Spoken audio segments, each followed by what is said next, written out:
Good afternoon, everybody. Welcome into another edition of Sunday Afternoon Curling here on Curtia. We've got an interesting matchup here between Viry-Chatillon. I hope I say that right. That I was never did it correct. right. That was correct. Very nice. And Steengoed. So Viry is playing their final match of this season. They group all of theirs together, so they've already played this their third match of the weekend. They played Team Viry last night. Lost 11-1. That was a big loss. But then again, it's Team Viry. That Team Viry is the team to beat in the A division and just in Belgian curling. That's a well-known fact. And I think they still put up a strong performance. They are the newcomers in the A division, and they have won 3 out of 6 games so far. And if they would win this game against Steengoed, they could end up very high in the A division. Then it depends on how well Team Viry will perform. If they don't run the tables and then if they leave some games short, maybe Viry can be a champion. Who knows? Too early to tell. Yeah, very early. So tough. They played this morning as well. Viry. They beat Team Negateen. Pretty big again. 7-1, I think it is. Yeah, 7-1 in 7 ends. So they're looking pretty strong. I think they're gonna feel pretty comfortable with the ice today. It's been quite slow. We played our match this morning. Take out Tigers. We beat the Blue Huskies, but the ice was very slow. We were throwing some considerable weight to get to the T line, so it's going to be interesting. Yep. Oh, Ed, welcome. Bonjour. Hi there, Ed. Bonjour. Allez, Viry. We have Viry fans on chat. I hope that the Viry team did a bit of communication, kind of notified their fan base. Hey, we're going live. We're having our final weekend here at Belgium Curling, and I think it has been a very successful season for Viry. Just kind of running the table, winning every game in the B division, promoting to the A division, and they have won 3 out of 6 games in that A division, now sitting top of that A division. But of course, they've played the most matches. A lot of stuff can change, but they're a very good team. I think they will be a team that will stay in A for quite some time if they decide to sign up next year again, next season. Yeah, we'd love to have them back. It's fun to watch them play, so we're glad we get them on the cast today. They're playing up against a Steengoed team, though, today that traditionally one of our stronger teams, but they've not been training as much together this season. Life gets in the way, so there's a lot of uncertainty there. So far, they've dropped their first 2 matches. They're not playing as sharp as they have because they just don't play together very much. So we're looking forward to seeing them try to get something in there, gel, and come together, because we know these guys are good players and they definitely have the talent to stack up against Viry. So definitely something we're looking forward to today. I think Steengoed is one of the teams that could be very surprising. They can have an off day, and then everybody can, well, not everybody, but a lot of teams could make them lose. But they have a good set of basic skills, and they don't need to prepare a lot to show up and have a good game. I've seen Steengoed not on the ice for like a month, and then they show up and then they play a very good team or a very good game against one of the better teams. So it's very hard to predict or make conclusions like, no, they don't train that much, so they will be a little bit less. That's they have good players, and if those players find their basic skill level, they're still one of the better teams in the Belgian Curling League. Basically, I would always put them on top half of the A division, and if I would make my predictions pre-season. Yeah, I think so too. I think I would put them there as well. They're always one of the tougher teams to play, and you never know what you're going to get from them. So with that, why don't we take a look at the standings for this season while we've talked about it? Or first, our schedule for the weekend. Schedule for the weekend, we now are kind of closing the pre-Valentine weekend, and there was a little bit of Valentine atmosphere here at the club, because with Viry we have a couple playing and they were warming up. We can at least say the spirit of the team is very good, and that's normal. But then, if you look at the schedule for the week, this is our final game in a 4-game series. And this is the prime time game, basically, on Sunday, A division game. A lot of good curling expected for this game. And I remember Stefan from Viry-Chatillon. I think he has 2 or 3 shot of the matches already. So that's a guy to keep an eye on if you want to take some notes on shot of the match. But then if we look at the standings so far, and again, these are incomplete standings. Some teams haven't played as many games as others, and we've tailored in, let's say, the Team Viry win from yesterday evening and the Viry-Chatillon win just a couple of hours ago. But it's an incomplete standing, but it shows more or less a little bit how the A division is set up. Viry-Chatillon leading the A division. Currently, they could win the spring rounds of the Belgian Curling League, and if they do, they get to face Team Viry-Chatillon in a playoff series to become the official Belgian Curling League champion. But Team Viry-Chatillon is right on their tails. They have won 2 games, 2 out of 2, and I don't want to make bold predictions, but that team is basically out of reach for a lot of teams, so I expect them to win high. And then we have Brewers Ducks performing very strong, winning against the Grey Ducks earlier on in the senior series. And the team just played 1 game but lost it against Viry. The housekeepers, upcoming youngsters, and then Steengoed and Luxembourg. Luxembourg also newcomers, unfortunately lost 2 games. And then Steengoed, they're sitting 7th. They could relegate, but according to how the schedule looks, but I don't think they will. I think they will win a couple of games. I'm not sure on the bottom side of this A division which teams are relegation candidates, or which teams we can expect for relegation. Maybe Luxembourg, maybe N80, maybe Desperate Housekeepers, but then again, they performed strong earlier on. I can't really make predictions. I think we have a couple of top teams, but then everything's open.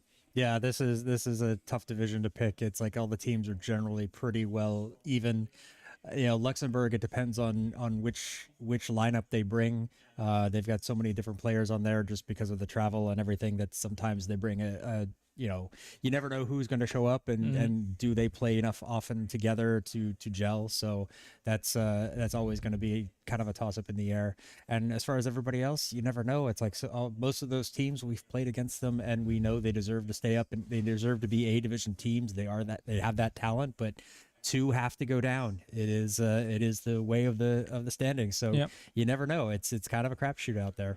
So I think if you can pick 2 teams that are outperforming or kind of performing better than we would have predicted in the beginning of the season in September, I think both the Ducks teams are better. I remember Brewers Ducks struggling last year, almost relegating, but because of the new setup, they got to stay in A. And then the Grey Ducks, they're a new team, and they also have some new players on their team. Xavier and Christophe from Curling Stones, the ones we saw winning against SD Rocks on Friday evening. So that was a new team. Normally we expect a new team to struggle in A. They don't have that much experience playing as a team, but they performed very well in the A division. They got to stay in the A division in the winter round, and now they won already 2 games. So I think they're set up to just kind of stick around in the A division for next year. And that's also, well, maybe not a surprise, but at least something that's beating our expectations. They're outperforming our expectations, or at least my expectations. Maybe I'm wrong. They have strong players. They have Tom and Stefan, very experienced players. So those are the kind of carry players that can decide the fate of a game in these kind of seasons, or decide the fate of a season. Yeah, Tom and Stefan are really strong. They can carry that team a long way, but you just see how Xavier and Christophe have really learned a lot in the last year. You can see they've learned a lot from playing with them. Skill level has gone up. They have Chris van Rosmalen, who is a big. He's a longtime curler, so he's got skills there. It's so they've got definitely the team makeup. I think if everybody kind of follows Tom's lead, and Tom is a good lead to follow. Then again, he's the skip. You follow his leadership, and he knows how to bring a lot out of players. So you can see that there with that team. So really looking good here today. Yeah, I think from this game, I don't know if I can pick favorites. I think Steengoed is always a surprise, always kind of difficult.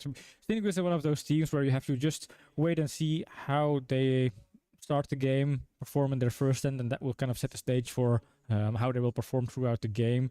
But they're never unbeaten. They're never kind of unbeatable. Every time you play against Steengoed, at least I have the feeling, well, we have a chance, but then they play very good stones. They have Niels as a very good 4th player. You have Dirk that has a very good vision on the game, knows how to look for the kind of straightforward, obvious options, and that also helps if you have a clear mind looking for choice making, decision making. Yeah. What's your pick here? Oh, I'm going Viry all the way. I'm doubting it. So difficult. No. I'm going with Viry. They've already played this morning. They've got to feel pretty confident with how they, that they won. They played on this ice already today. That's indeed an extra advantage that they haven't playing in a weekend. That was something we discussed earlier on stream. is it going to be an advantage to have your games concentrated in 1 or 2 weekends and have multiple games in a couple of days? Or is it a disadvantage that if you're off or the ice is not fitting you, that you have to face 3 games in a row or 3 difficult stones? I think, as you were saying, for them that's an advantage. I think today it's an advantage because the ice is playing quite slow. It played slow for us this morning. I was out setting up the cameras while Steengoed was doing their warm-ups and asked them how it was, and they said, yeah, it's still slow. So I think Viry is going to have the advantage. They've already played on really slow ice. Now, granted, they didn't play on the sheet, and every sheet is different, so who knows? But yeah, and different ice makers between each match. So, and every ice maker has their own style, I guess you could say. You know, they're supposed to try to do it evenly, but that's the human element. Nobody can do everything perfect. No. So you never know. It's but I still Viry is going to have the advantage this morning. Have already played on the ice this morning, and so they'll be used to it and ready to go. So yeah. Well, if you're picking Viry, I'm going with the official FC Dirk, the Steengoed team. Chris, Dirk, the guys. I think a tradition team. I'm gonna guess they might beat Viry today. Maybe Viry. It has been a long weekend. They'll leave Belgium after this game. So my guess is Viry will not win against Steengoed. And it's always nicer to have kind of counter picks. That's, I'm betting your house on Viry, by the way. So I've been betting your house. I've won it twice already this weekend. So yeah, true. So, yeah, I don't have updated schedule standings on the B division, but we could take a peek at the B division to make some predictions which team could promote towards the A division, and we can also share the results of the games we had this morning. So this is the A division, and if we have a quick peek at the B division, only 7 teams in the B division. That's the difference. And also Red Lions newcomers, they are performing pretty strong. Ramstein is sitting second, but that's because this is an outdated version of the standings. They have lost against the Blue Huskies yesterday evening, and they've lost against Daddy School a couple of hours ago. So they now have 1 victory out of 3 games, 2 points. And Blue Huskies, they won, so they bump up to 4 points. That is cool. They have an additional win, so they also bump up to 4 points. And then Takeout Tigers, we won against the Blue Huskies this morning, so we bump up to 2 points. And that's kind of the situation there. So you would have 3 teams sitting on top with 4 points. Red Lions, Huskies, Daddy's Cool. And then I think Daddy's Cool, they come out on top because they have a head-to-head win against the Red Lions. The Huskies, they haven't played against Daddy's Cool and they haven't played against Red Lions, so that could be interesting. If they win both matches, they would be undisputed champions of the B division. And then for that kind of second place, well, there are some teams in the middle area there with 2 points. Ramstein, Wipe My Ass, Takeout Tigers. And those teams, they've dropped the ball in some games and they made some mistakes and have a couple of losses, but they're not out of the race. And it's still halfway the season. They can ramp up their game and make a comeback and try to kind of snatch away or steal away that second place. And the Curling Cups, the young team, they have 2 losses, but they won against the Blue Huskies last season, so that they can always surprise teams. They have good players, and we've seen the youngsters play. They have very good basic technique, and that helps if you make some good decisions and you're able to put your stones where you want them. You can make it very difficult for an opponent team if you have very decent curling players. And I hope they will win a couple of teams. We don't want any teams to end up with 0 points or even -1 points like we had last season. Yeah, and I think that this is another division that's kind of open. It's like anybody can win and move up. There are certain teams you think are going to do better if they do move up to A division, but any one of these teams can get on a hot streak and jump up, get into one of those top 2 promotion spots. So, Tigers, we're hoping we've broken our losing streak. We won one finally. We beat the Blue Huskies. We finally started playing the way we think we can. So we're trying to get that back up. We're going to have an uphill road because we've lost both the Ramstein and Wipe My Ass, so 2 teams that can possibly be above us in the standings. So we would lose any kind of tiebreakers with that. So we're going to need a little bit of help. We got a little bit of help from Ramstein losing 2 in a row. So that's kind of helped there. But this is one of those divisions it's wide open. Anybody can do it. Anybody can go up. And so we're looking really forward to it. Yeah, true. I think they are ready to throw. This is the second LSD. This is the second LSD. So yeah, well, we kind of wrap up the predictions. Do you have any kind of things to say to people watching in chat so far, like people tapping in into the stream? Hi. Hello. Thank you very much for tuning in. Don't forget to hit that like button. That really helps us out, gets us out, our content out into other people, in front of other people, and the more people that watch us, the better. So appreciate that. Appreciate you being here. Hope everybody has a drink and a snack and is ready to settle in for some really good curling action. Yeah, we're going to be here for the remainder of the season. This is the Belgium Curling League. We had our World Curling Tour events last month and the Seniors Challenge last month. But for the remainder of the season, we will be looking into streaming the Belgium Curling League, both the doubles and the regulars, A Division, B Division. We'll probably have the Belgium Cup and the Cup Finals. That's an open tournament, so even non-curlers can join that tournament. It will be spread out across Belgium. I think we have group stages in Deurne, Antwerp, Kortrijk, Ghent, and Zemst, and then a final round here in Zemst with quarterfinals, semifinals, all the big stuff. We probably have a Gouden Karol's Cup, maybe we might have it. It's unconfirmed if you're going to stream that or not. But we have a lot of curling, and I think with just the Belgium Curling League, you have a lot of interesting matches. But I think teams are getting ready to go on the ice. I think we can join them, right? Yep, they are finally done with their warm-ups. A little bit longer today, but hey. It's cold, so they would need a warm-up. That's a fact. So as they are out on the ice, there we go. I think we can say hello to them. We'll get seated. We've got our drinks. We've got our snacks. Well, I guess no snacks, but if No somebody snacks wants yet. to bring us snacks, that would be nice. Oh, yeah. So I don't really know which team starts with the hammer, but what I do know is that we got the colors right. And that's the review starts.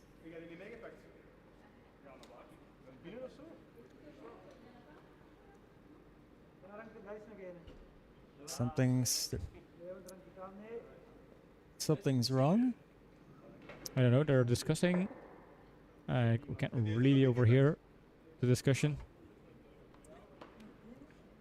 They're looking for something green. Maybe a jersey, maybe a broom, maybe a glove. I don't know. Or a gripper. We have a green thing missing. I'm trying to overhear what they're saying here because they're right behind us here at the canteen looking for something green. Something borrowed, something new. Because it's pre-Valentine. They're looking for a broom, I think. Dirk is looking for his broom. Dirk, sometimes he forgets where he puts his shoes, but apparently also sometimes he forgets where he puts his broom. He did bring his hat, though. Yeah. That's a good start. So, or there's Niels that I forgot where he put his broom. He was saying, well, I swept earlier when we were doing our practice, but there now it is, down at the other end. Oh, it's down at the other laying end. on the ice. There is the green broom. Okay. It was discovered by Stefan. Standing there right on the pin. There's the green broom. Right there. Oh, good balance there. Yeah. So Viry will begin with the hammer. All right. Broom situation has been sorted. We're ready to get underway. One thing that's sorted out, and we are ready to go with this game. Niels is heading over. A little bit of a speedy walks there. Jogging to get ready.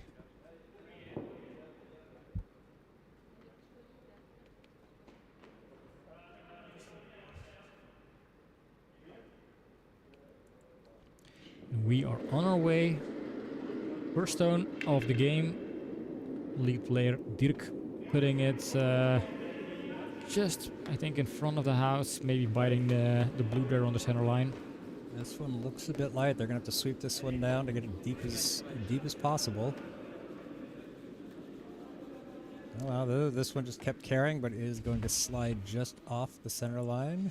Yeah, Annemiek is Wow. asking, hey, the stream was quarter past, right? But yeah, we normally the games are scheduled for, let's say, 2 o'clock, but at 2 o'clock teams, they start their warm-ups, which means And they're not always promptly on the ice no, no, at no. I 2 think the o'clock, warm-up though. started a bit late, and then sometimes people forget where they put their shoes, their brooms. Yeah, Oh, they couldn't find the timer, the measurer, yeah. so So that's why sometimes the game actually starts a bit later. It's also the reason why we started streaming 15 minutes later than the scheduled time. Otherwise, we have no clue what to ramble on about for 30 minutes.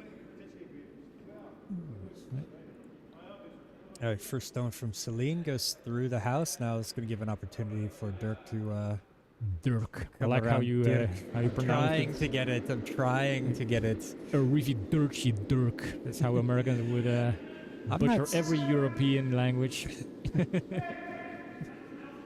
No, and then it would be Arriva Dirky because it's Yeah. C-I and not C-H-I. First two C's. Well, I watched Inglourious Bastards, and I recall Brad Pitt saying a really dirty. Yes, that is. Yes, he at least got that part right. That's a common enough word that we know that in English in America.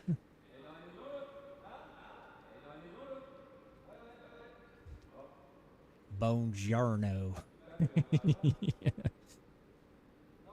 I will not offend our French-speaking viewers by making fun of or trying to speak French badly.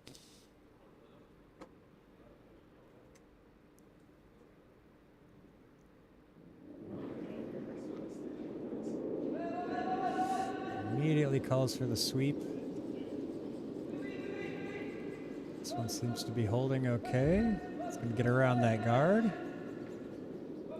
Past the guards, taps out yellow, rolls over to the sides.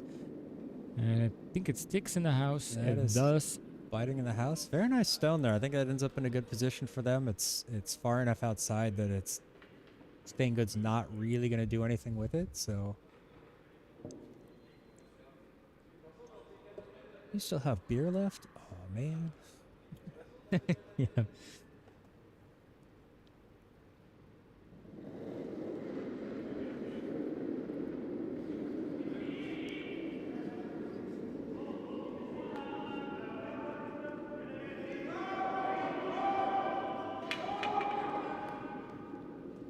This one's going to clear the guard nicely. Is this going to have the speed? And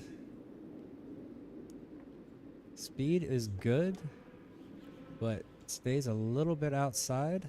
Not half buried, but I think with the way the ice is turning right now, it's curling right now, that I think that can be a hack weight.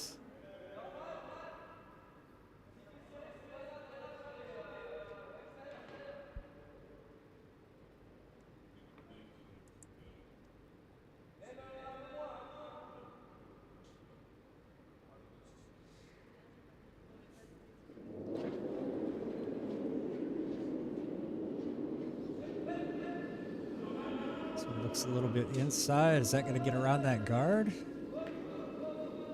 It's going to clip the guards. But as this is the sixth stone of the end, the no-tick rule does not apply anymore, so...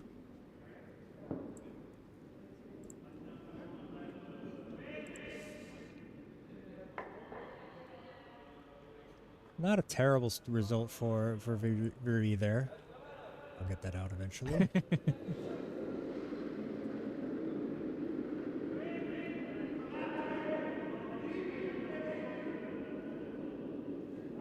So Chris holding up 2 fingers. Not quite sure what numbering system they use. This one looks to be a bit heavier than the second. Not much though. It's not curling over. Again, another one that's just a little bit wide.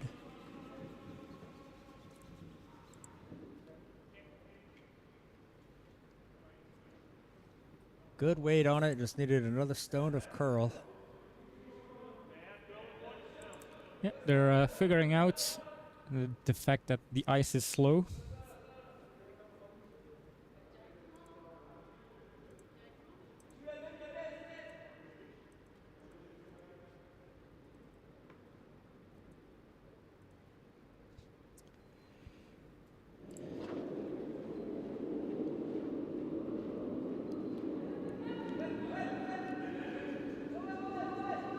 Try to sweep this one, get it around behind.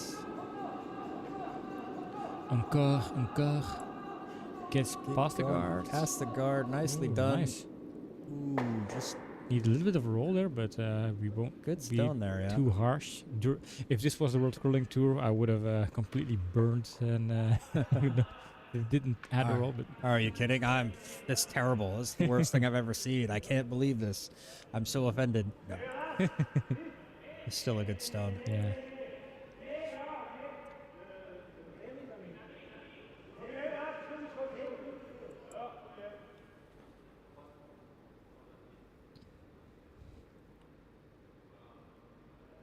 Steengoed's going to try their own takeout here. Slightly less weight.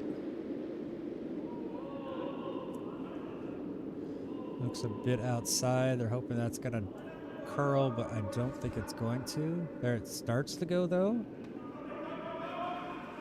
But I also think that means it's a little too light. How deep can I get it? That's the question. Can I get it up against the redstone?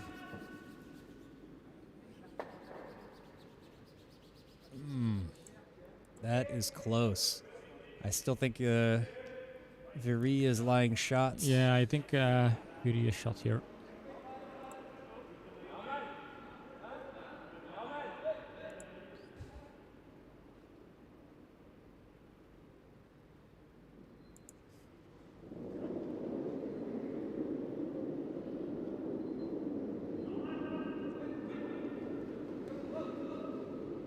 He's going to try to hit and roll this one away. There it goes. Starts to curl. Is it going to catch it enough? It does. At least gets the yellow one away, but loses the shooter. I think they were going to try to split the house there, leave something on the edge, other edge.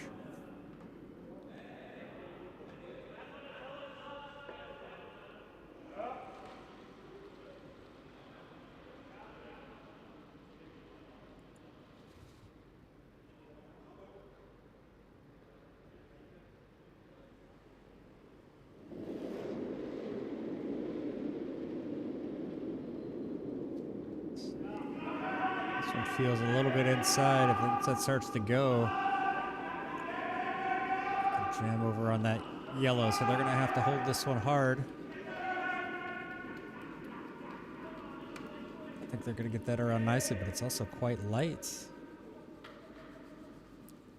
I know, it seems good. I But don't think it's... No, it's not sitting shots, although. It is sitting shots, yeah. It is shot, yeah. It's behind the guard. It's a little bit peeking, but that's going to make Viry have to think twice about it because... Ooh. He wants that backline weight just to tap it away a little bit. Leave their red one there. Maybe a little bit buried behind the guard.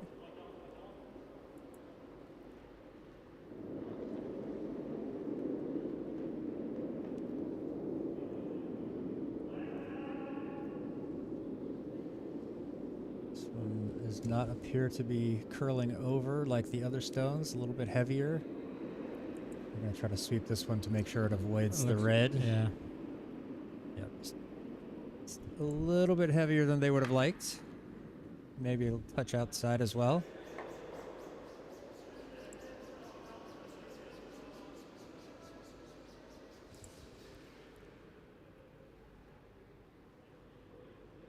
Definitely looking at trying to draw something up into it, freeze it maybe. Freeze up against that red one, give it some backing. Dirk indicating he wants to just put a center guards. I think also Niels going for that option. For Dirk, that's the kind of obvious, let's keep it simple, put a center guard and leave the initiative to Viry to find out, figure out ways to score the end, win the end.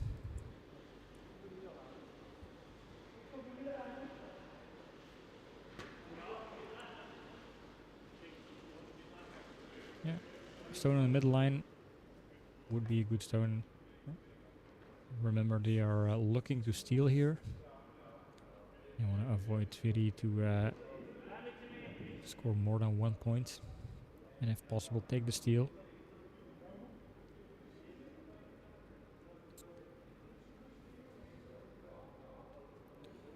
Something on the bottom of the stone. Hopefully just ice and nothing artificial, but you never know. Nope.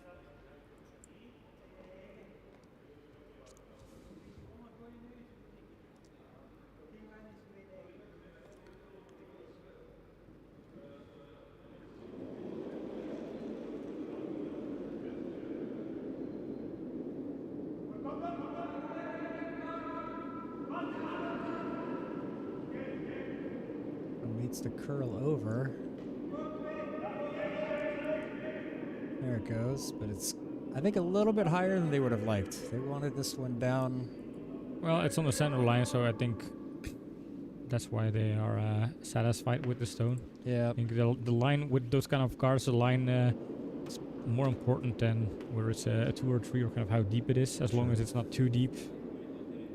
This is true. This is going to force Viry to maybe go. They're looking at that run back, but that's always the risk that it's a nose jams on that back yellow, and then yellow and red go away, and then yellow is sitting shot. So, well, running back is not the worst though. I mean, red is shot, but it's not red shot. Red is not shot. Is it? No, okay, Yellow is shot. Yellow is shot. Yeah. But if they want to score 2, they would need to find a way. Well, then again, they've got that one red biting over on the edge of the house. Yep. That could be useful, you know. If they could clear the house, then draw their last one. That could be 2 points. So. Yeah, and they are going to try it. So that could be maybe a first shot at the match stone here from our Wall of Fame hero, Stefan. Indicating this needs some sweeping to hold the line. Feels like it's outside. Yep, that's just going to peel it off. Well, it's also good for them. The fact that Steengoed opts to immediately restore the guard confirms that the decision to take it out was probably the right decision.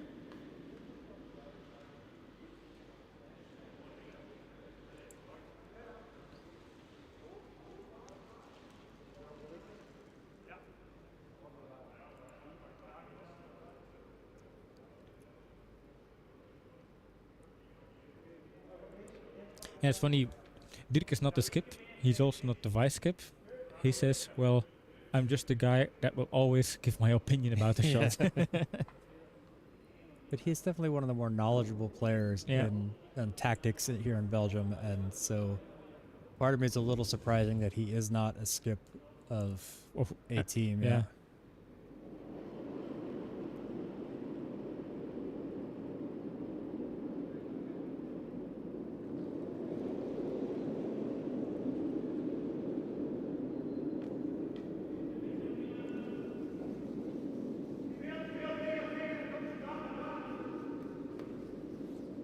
Seems light. With the light, but they're going to try to maybe... Yeah, again, line is important, but the question is, will it over curl now? It's going to start to curl hard, so you need a little tap on the other guard to split it. There it goes, yeah.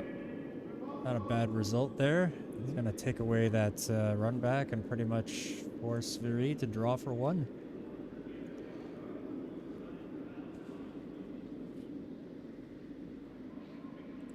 So yeah, Steengoed did everything they could to try and steal this first end here. They have their steal in place, and it's up to Viry to take it away.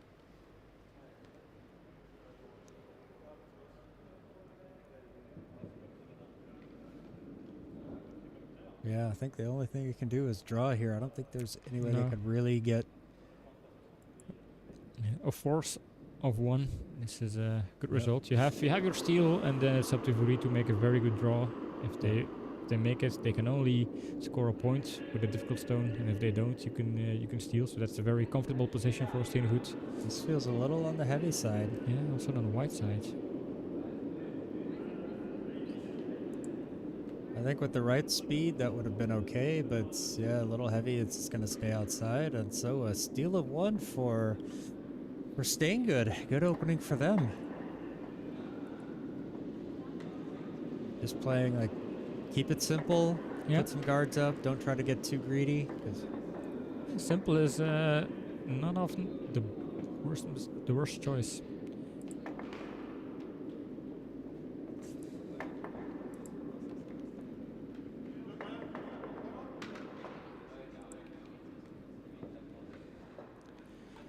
Dirk already setting up. He's known within the club as one of the players that wants to keep pace in the game. Yeah, he moves quickly. Often ready to go right away.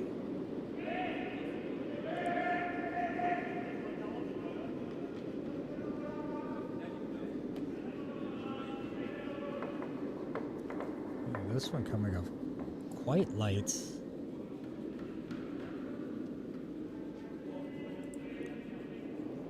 Sitting there as a very high guard. High corner guard, not something you need as a when you don't have the hammer. Yeah, look on Dirk's face kind of says it all. He's like, I don't know. You know, and I had a couple of stones like that myself this morning, throwing what I thought was the right weight, and then it came up well short. So this ice has been quite tricky today.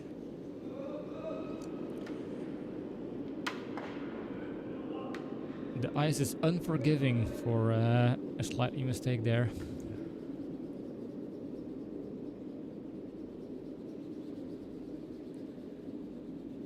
This one comes in slightly deeper.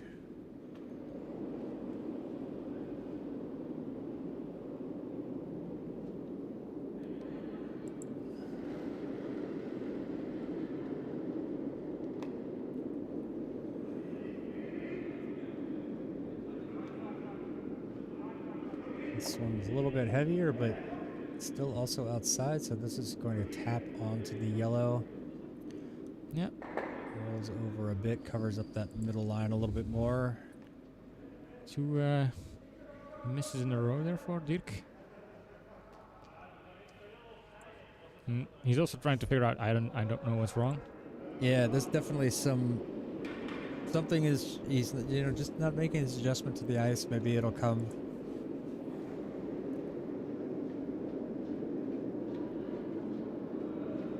Yeah, as a lead, you always hate to make mistakes because you generally have open ice to draw at, and so not quite getting it right is always frustrating. This one's a little bit heavy as well. Yeah, it'll leave the house there in the back. Yep. Yeah, we weren't lying when we announced that the ice is hard to read and it's a bit slower, and teams are struggling with finding the weights. That was something we noticed in the Friday evening game, Curling Stones against SD Rocks, and then it's something we noticed in the Saturday noon game, Mount Rocks against P Square, and again here.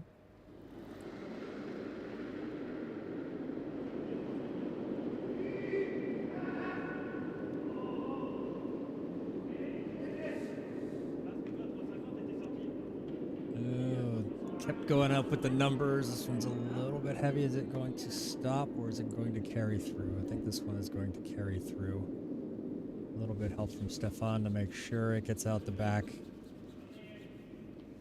Just a bit too hard. So both teams struggling early on with the ice. Yep. Well, it helps if you know that you're not the only team. But I find that it puts a little bit of pressure mentally because it's like, what if they figure out the ice first? Yeah. And that's gonna be tough. Normally that's what you do during the warm-ups. You have 9 minutes to collect that information, and 9 minutes is not that long to get acquainted.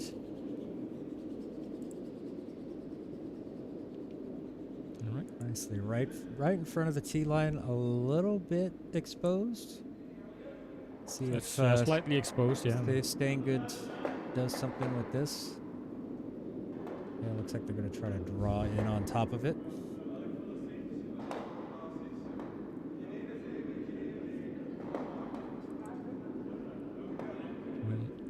Ready for his stone.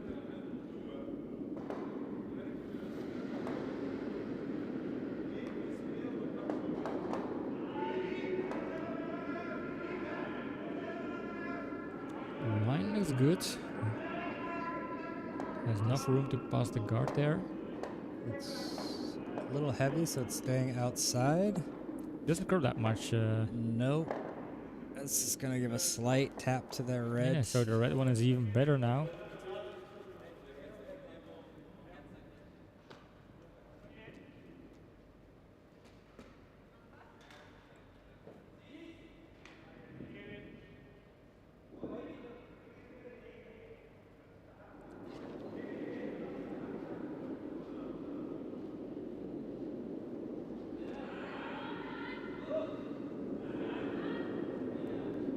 One also seems to be a bit outside. They're trying to get this one to curl over.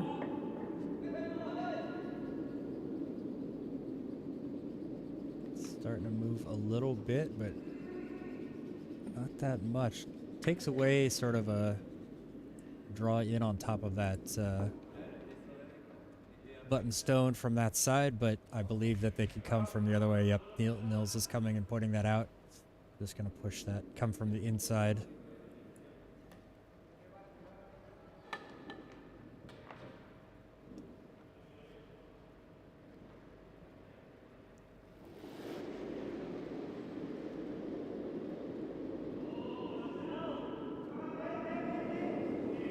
Feels heavy. Yeah, they're calling it heavy. There it starts to curl. This looks nice. This looks nice. Look at that curl. Now it's straight ahead, going for a red stone. Quite nice. This is a very good stone there. Excellent stone. It was a little heavy. Oh, another Viry supporter. Bonjour. Welcome in.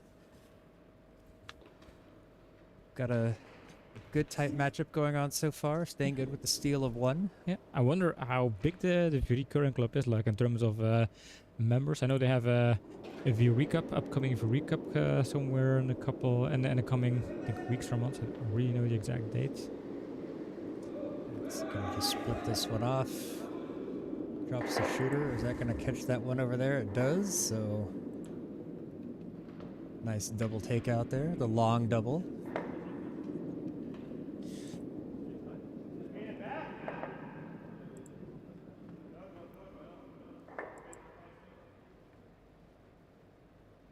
Just want something in on top of that shot stone.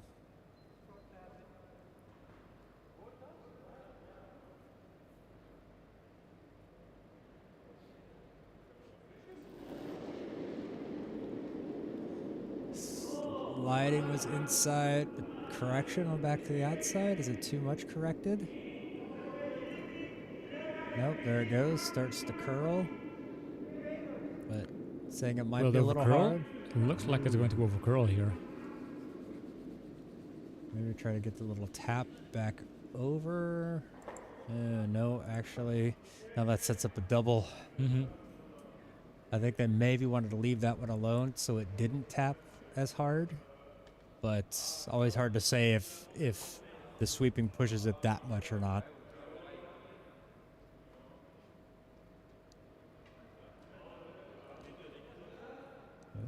Hand on the head. I'm guessing that means harder weight, especially where he's putting his broom, yeah. Putting his broom, so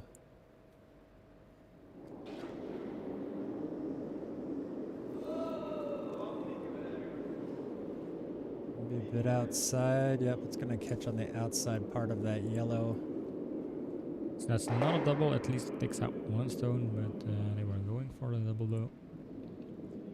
Now Steengoed. We have another attempt.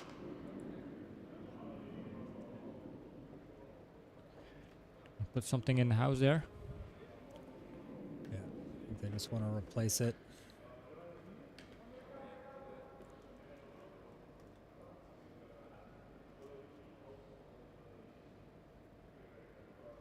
Just trying to decide which side they're going to come from. I guess if it's heavy, then it will curl over.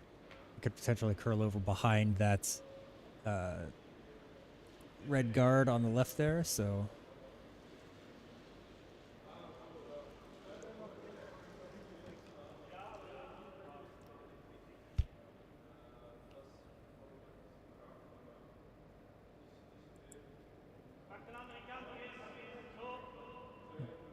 likes the other side now.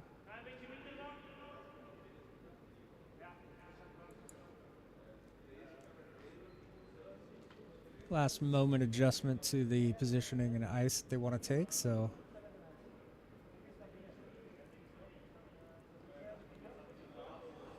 now we've seen it. Those stones from that side have been curling a lot more than the open ice side.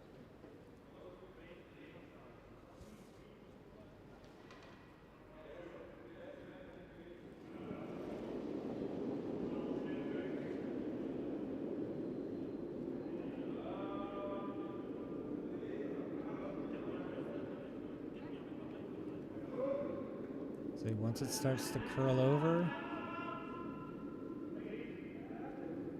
is that going to over curl a bit? Yeah, and over curls. So the shot stone remains open, and that could give Viry-Chatillon an option to score a big house here. They can take it out, roll behind one of the guards maybe, and then they will sit 3 stones.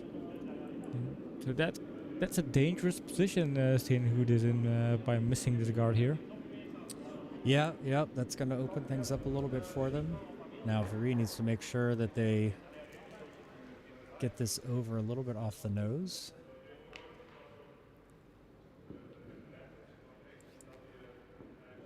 So it doesn't, they definitely don't want to be on the center line side of the nose, so it won't jam into their own red and knock that one away.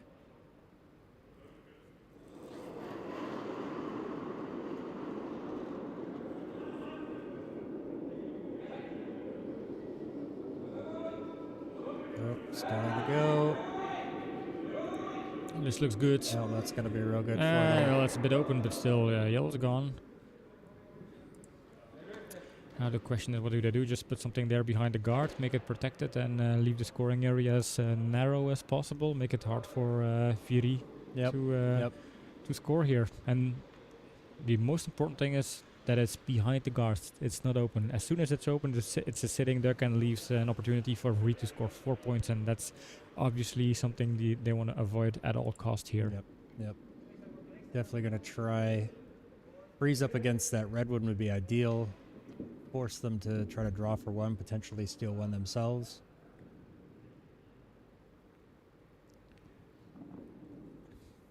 And these are important stones. Like a very good draw sets you up for a steal. A stone that sits open is an invite for Viry to score a big house, and that's not what you want if you're the flashy green boys here.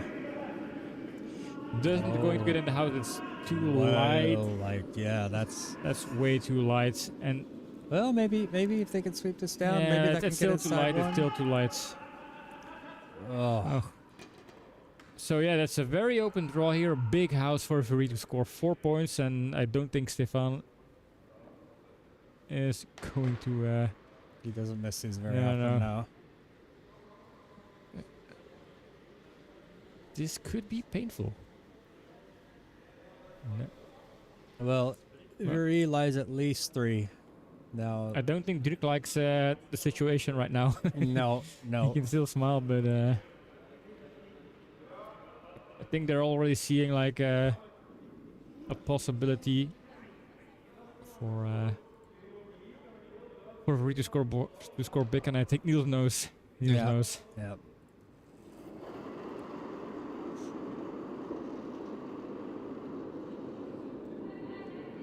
Sweepers are going to get on this. I mean, they really just need it in the house, all the way in the blue. Anywhere in the house is probably good enough. Steengoed only has 1 stone in the back that narrows down the blue area by half, but then again, this is looking good. Yep. It is in the house, and this is 4 points for Viry. Very good comeback. Very good end from Viry. Played that quite well. Yeah, a little bit mistakes there. I think Niels missed both his last stones. Yeah. Dirk's first stone coming up well short. Both of his stones were actually short.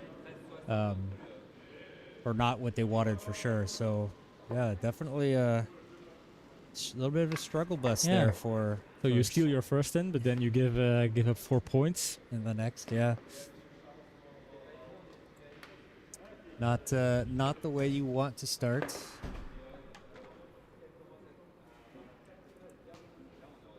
And Viry opening with an aggressive like, hey, I'm gonna put one in the house. You guys take it out, take the Yep. baits. We now have a little bit of score leads. Yep.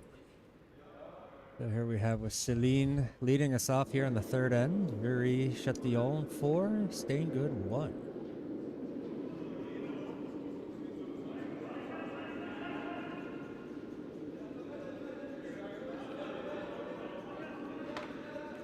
Looks to have pretty good weight. This one's going to curl over back onto the center line. If it's on the center line and in the house, that's where they want it. Yep. It's in the whites. Good opening stone there. It's perfectly on a spot where they want to have it. Nils not taking the bait, looking to build something up here.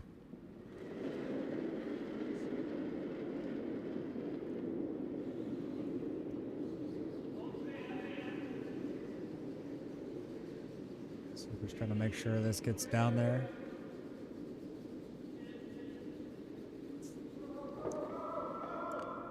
It's going to be guard. They don't Light and over curls again off. Yeah, I guess if they keep sweeping that has more time for it to curl over and... Oops.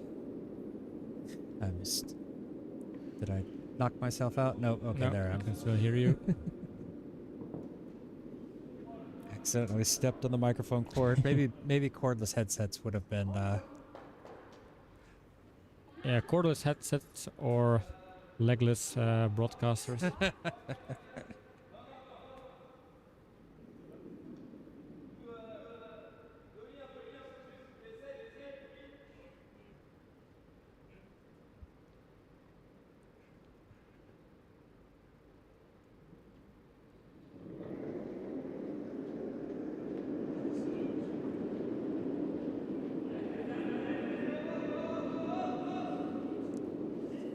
Calls out the sweepers.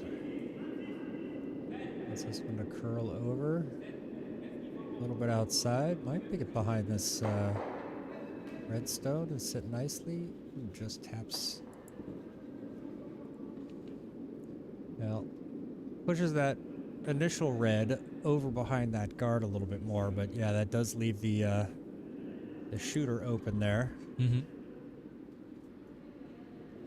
Gonna go for a hit and roll, try to get behind that stuff on their own, use it to their advantage.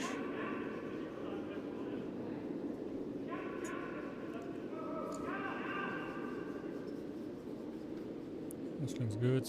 It's not getting the roll they need, but well. No, you heard Dirk say to stop. Yeah, I think it needed to roll. So in that case, it had the weight. They just wanted to roll over more, fall more, so it could creep behind the redstone there. Yeah, Nils said that he gave the indication that yeah, he thought it was going to fall more, so he was just having them sweep to make sure. But yeah, unfortunately, it sticks around outside. Leaves it open for Viry. Now take it out and maybe roll into a good position there. Have 2 good stones in the house. I think this is also going to be a nose hit. Yep. Yep. So another opportunity here for Steengoed to try to get under.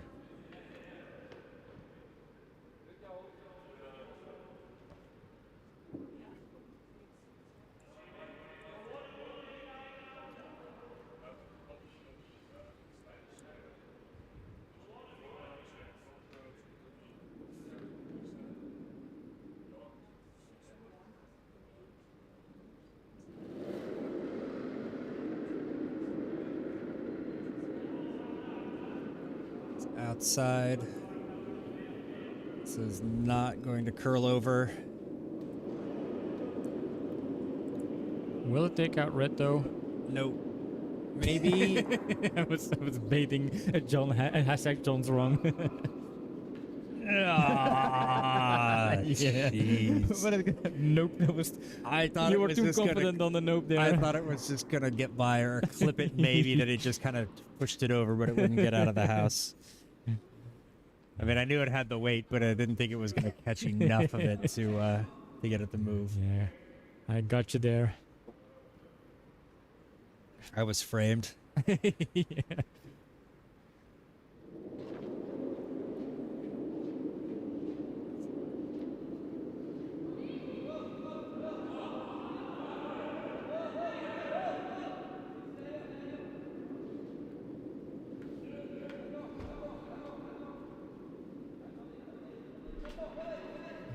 May have waited a little bit too long, but he was trying to get that stone to curl. And left that is now out in the open, or there's still a gap there, but yeah. Either get it out of the way, or if it catches one of the guards, it opens things up. So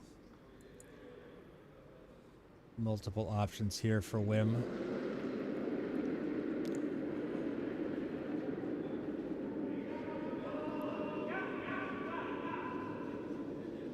This one just doesn't quite have the weight. Are they going to get it around? Looks like they do. Ooh, just two.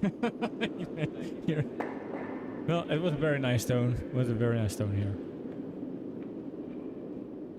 Yeah, I think they wanted more weight on that. Yeah, they wanted a little bit of roll, but I think just getting it in between and taking out redstone. I mean, they ticked a lot of boxes with that stone. I mean, it looks good because it's like, a couple of millimeters from the guards. Karl thought it was nice. Yeah, it was. I agree with Caro here, with Caro. And she hates it when you pronounce her name as Caro. You have to say Caro.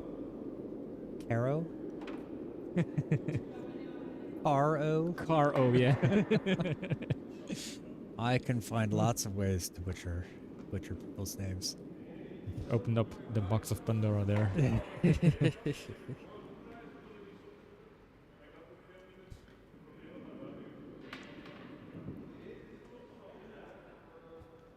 What do they do here? Try to tap it back? Tap or freeze, okay.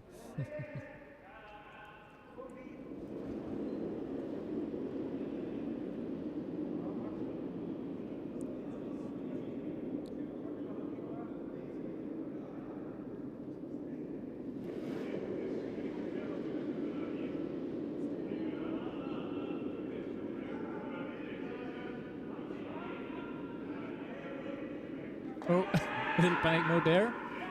It's like, okay. Oh, starting to draw. This one's going to just get around that guard. Oh, yes, it's behind the guards. A little promotion tab there.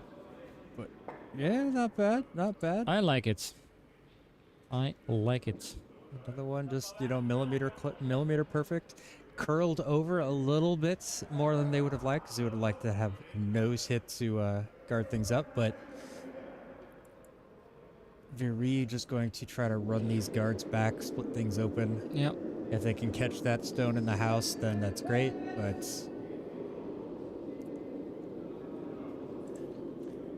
Ooh, just one. Sugar stays more or less on that center line.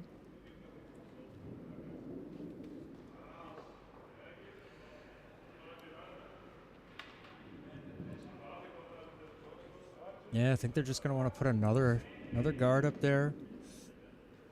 Just kind of protect it. They're sitting 2. Yeah, they're sitting 2. They're looking to score a couple of points here.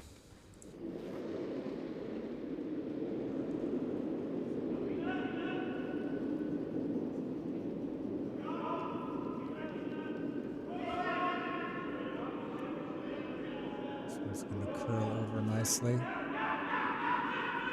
Oh, over curl. Tap against the red. No, just missed it. Can they get it behind the red guard? That's also a good position in front of the D-line there. They just defend the fortress a little bit more with an extra stone. Yeah.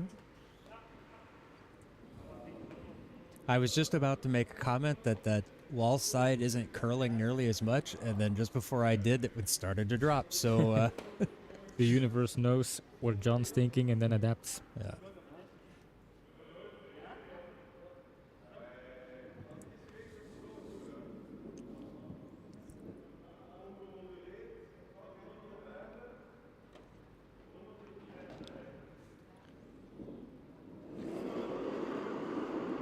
Stefan is going to try to double these out. It has the weight, but they need to sweep to hold the line here. I think that one looks pretty good. Yeah, that's going to get them both out. A very nice double take out there. 2 stones out of the way. And Steengoed still sits 1. But Viry, they have that 1 redstone to run back. Now, if I'm in Nil's spot, I'm trying to take out that red one and possibly roll over between the yellow and the red. It would still be in the house, and it would act as a buffer for the Viry being able to run that red one back. So that's my call as a skip.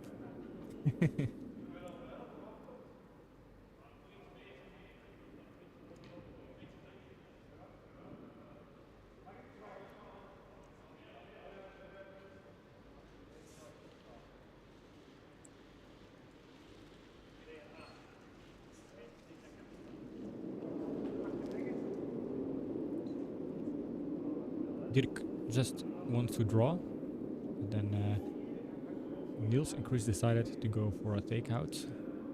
Takeout and roll. Drawing is not easy. It doesn't curl that much all over on the open eye side.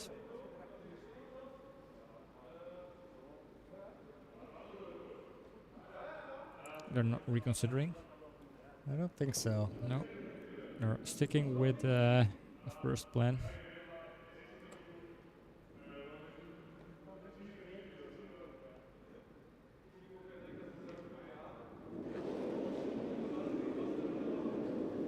Immediately on the broom there. Trying to hold the line. Although he's indicating not to sweep. But they want a little roll though.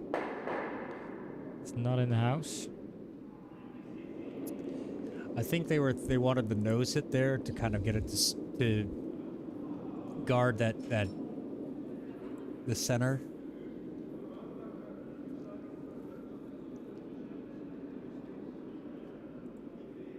And it would have still been in the house. So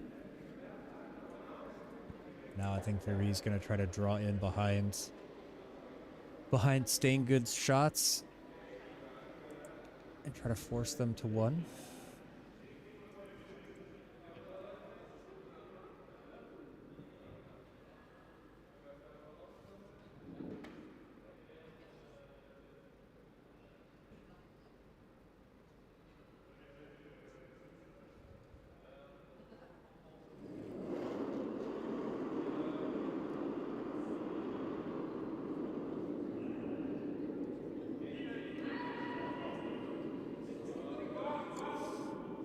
It's wide, so it's not going to get hidden. This is going to leave something for Steengoed to yeah, it's an open hit and roll here, just an open takeout basically. Even if it's in the back of the house, it's exposed and it serves as a backing.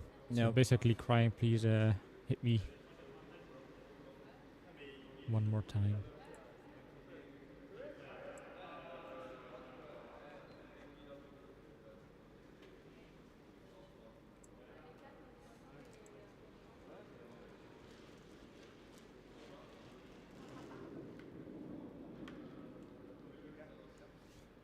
Yeah, and imagine if that stone before this one would have rolled in the house, then they could have scored more points. Yeah, could have tied it up. I think they'll be happy to take the end. Yeah, and even every time if you have the hammer and you score more than 1 point, that should be booked as a success. And because normally 3 house and 4 house, they are quite a lot, and 2 houses considered a very good result. Yeah. Would definitely improve their hammer efficiency.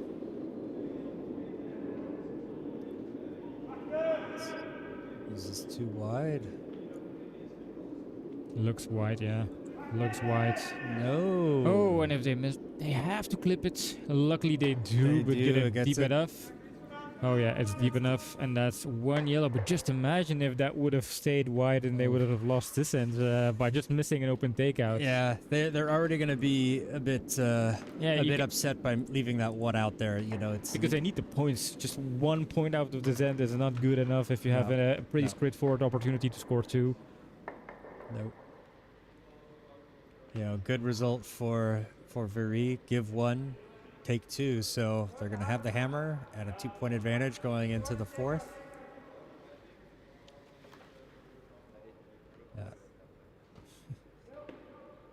Nils not happy. staring at the ceiling going, that's not good. No, I mean, you don't want to lose out on points that are easy to score. That are just presents ready to be unwrapped. And you feel like you don't want to leave those opportunities wasted, especially if you're behind in the game. Even if you're in front of the game, they're not very satisfying.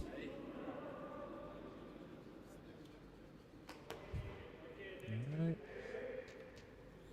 Maybe a little bit higher than they would have liked, but it's on the center line, so...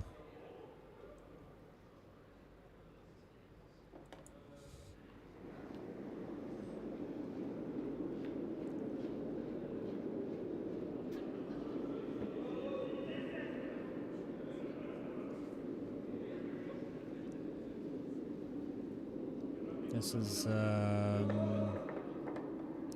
Tapping the guards. yeah, it's going to tap it off the center line, so they're going to lose that stone. They're going to replace it.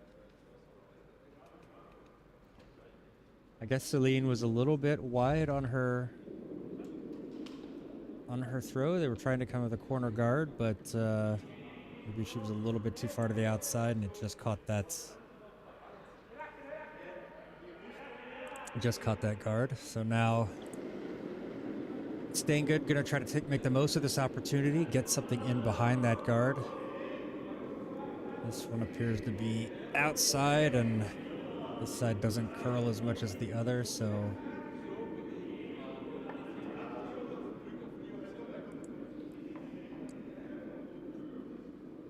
wanted this one to stay a little bit higher. It's gonna get all the way down just inside the just biting the red. I think Dirk is nodding. He's not happy with the stone. Yeah. Very expressive. It's easy to lip read his emotions there. Yeah. Yeah. I think as he turned, as he was releasing, he kind of pulled his hand up, so he just kind of pushed it outside.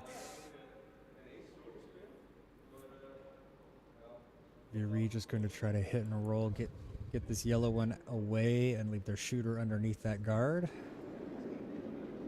Little push there. That looks outside. Yep, that's going to be wide with that weight. It's just never going to have the chance to curl over.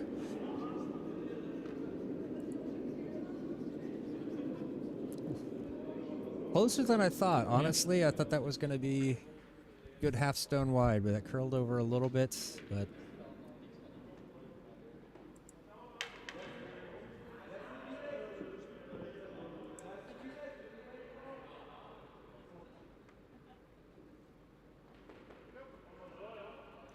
Get one in. And are they trying to set up to score another big house here? Well, not another, but are they trying to set up an opportunity to score a big house?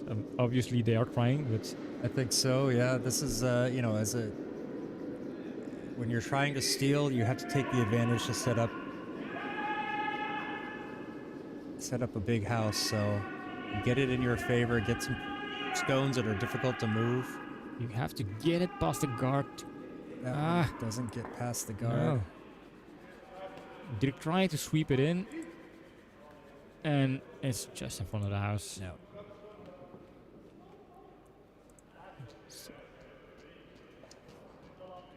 Did a good thing there, though. It does move that guard over more on top of that stone, so in the house, so it gives them some protection there. Yep.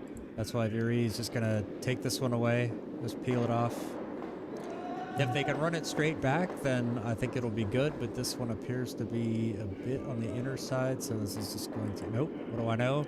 That's a double take out. A very, very nice run double take out there. Just I mean, like I initially talked you're about. trash talking one of the shell of the match candidates here. I misread the handle rotation. I thought it was going from outside to in. I thought it was anti-clockwise, and so I thought that was going to turn too much. It was clockwise and going the wrong way.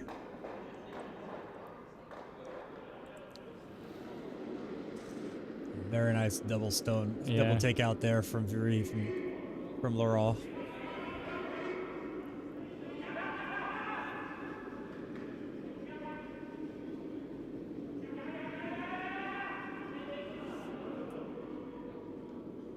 Trying to get it behind the guards.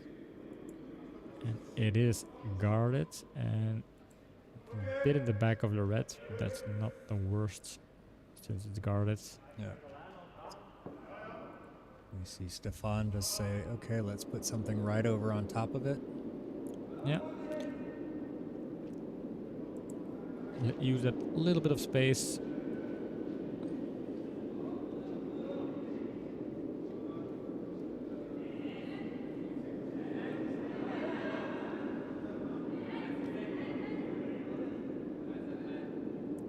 And this one is wide and hard, and I think Niels is setting up to sweep it out of the house. Oh, we love the skip sweep. Put all that weight into it. There you go, Nils. And Good there job. it is, yeah. Makes you feel good if you get it out. It's like, yeah, see? It's all my work here. Maybe that's what I'm going to do is at the end of the season, go through and find all the clips of the skips having to sweep hard. Yeah. Just put it into one supercut. I definitely need more buttons on my remote control for stuff like that. Yeah, if you have some kind of dead periods, if you would have, then we can rewatch some games and maybe make a compilation of interesting moments in curling. So we had a lot of kind of funny moments. We have Peter's seal move. It's Yeah. something I remember from yesterday. I remember Bram's headbutt against one of the iron beams from the first half of the season. Oh. You remember that one? No. I think he missed a shot and he was about to kind of headbutt one of the iron beams. That wasn't an actual headbutt, Yeah. of course, but with a little bit of sound effect, you can make that an epic stone.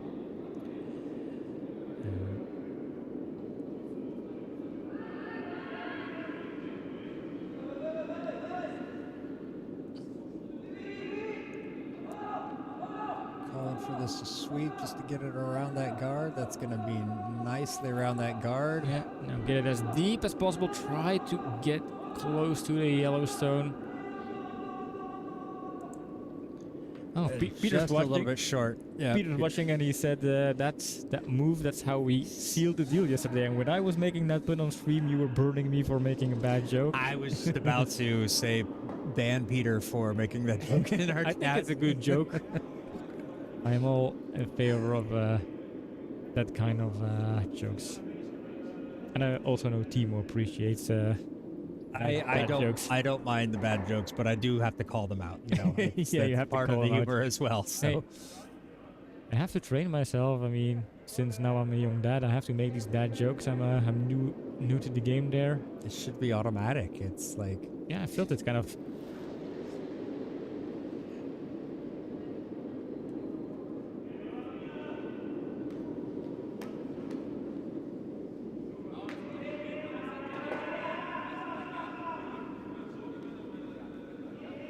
Ooh, and is this deep enough?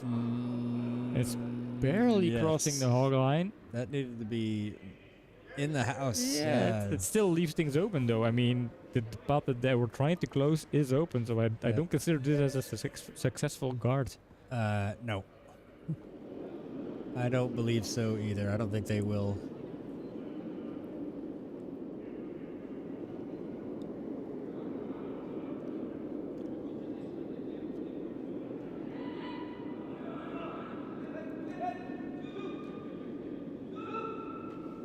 Sweeping this one hard. This one feels This a feels little good, yeah. on I like it so far. It's gonna get around. Yep. Passing the guard, it finds the curl. Does it have the way to get deep enough? Oh yeah. No. Why? Yeah. Why? I'm trying to be so nice, and no, my team is letting me down today. Is this the time I finally lose Pim's house? Yeah.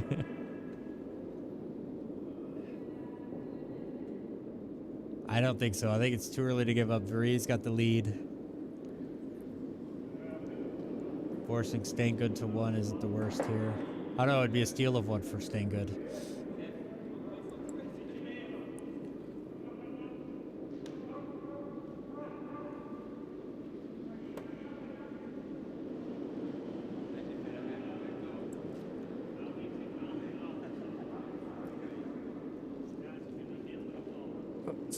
Scratching my back here at the boots. I mean, It has been a long day, and people who never watched the way our booth is set up, they don't know we are sitting on bar Yeah. stools for multiple hours straight. I think we're going to invest in like gaming chairs, Yeah. reclinable gaming chairs. We can just mount the screens up high and we can just lay down and watch or control everything that way. That would be awesome, yeah.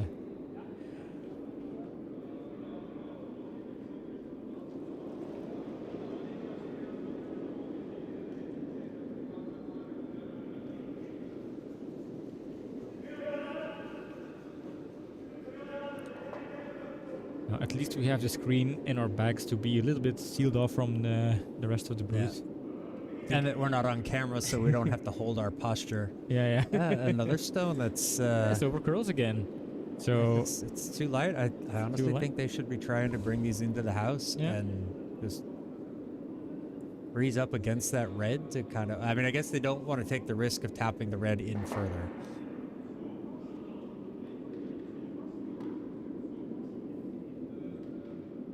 Yeah, hunched over like a shrimp right now.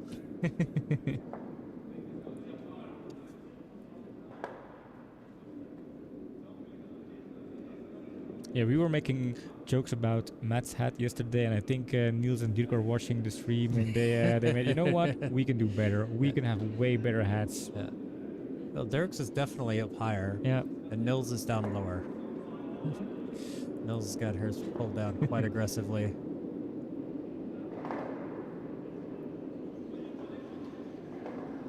Jeremy's is a bit like the Matt's yesterday. Yeah. Got just a little bit of a peak, but his is also going a little bit more towards the back. Laurent's got some nice height on his hat as well. Stefan opted for a cap. I mean, it's more stylish to wear a cap. Jeroen is one of the players in Belgium that's really sticking to his cap. Yeah, He had a few. Although today he's wearing a longshoreman cap, so like a much no brim, much smaller. All right.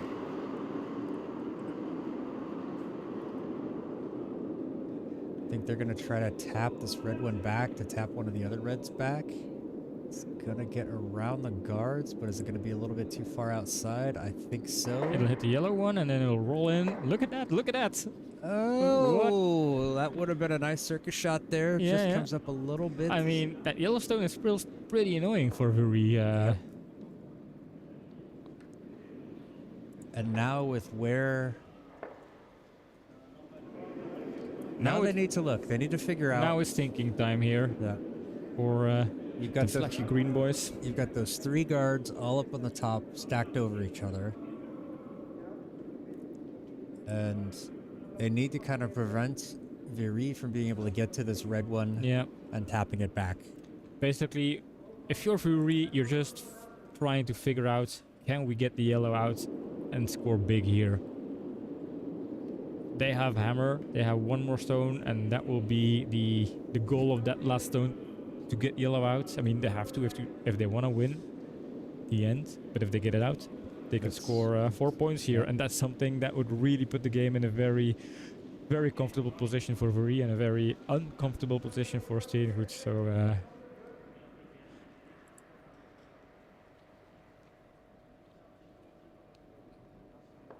important stone here for Niels. This is an important guard. They need to protect that one stone that is still hoping to get a steal. Can they protect it? This shows the importance of a good guard sometimes.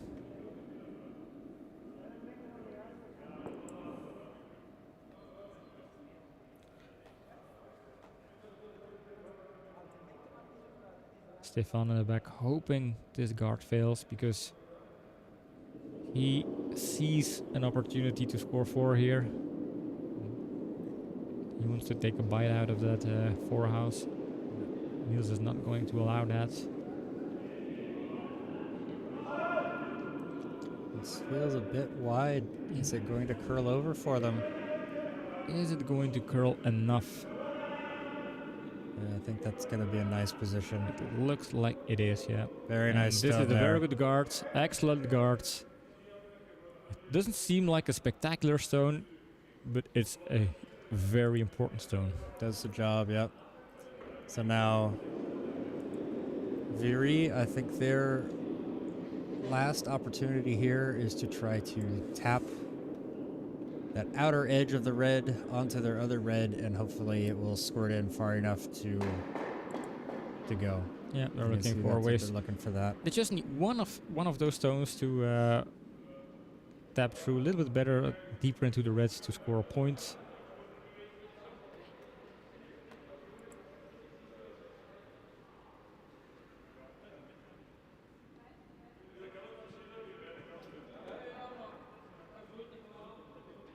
Yeah, it's a good end so far. I mean, I don't think that Steengoed really would have at the beginning.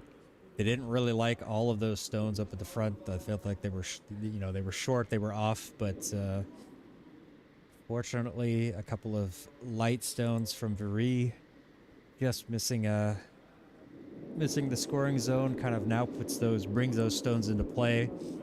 Last good guard from Nils there.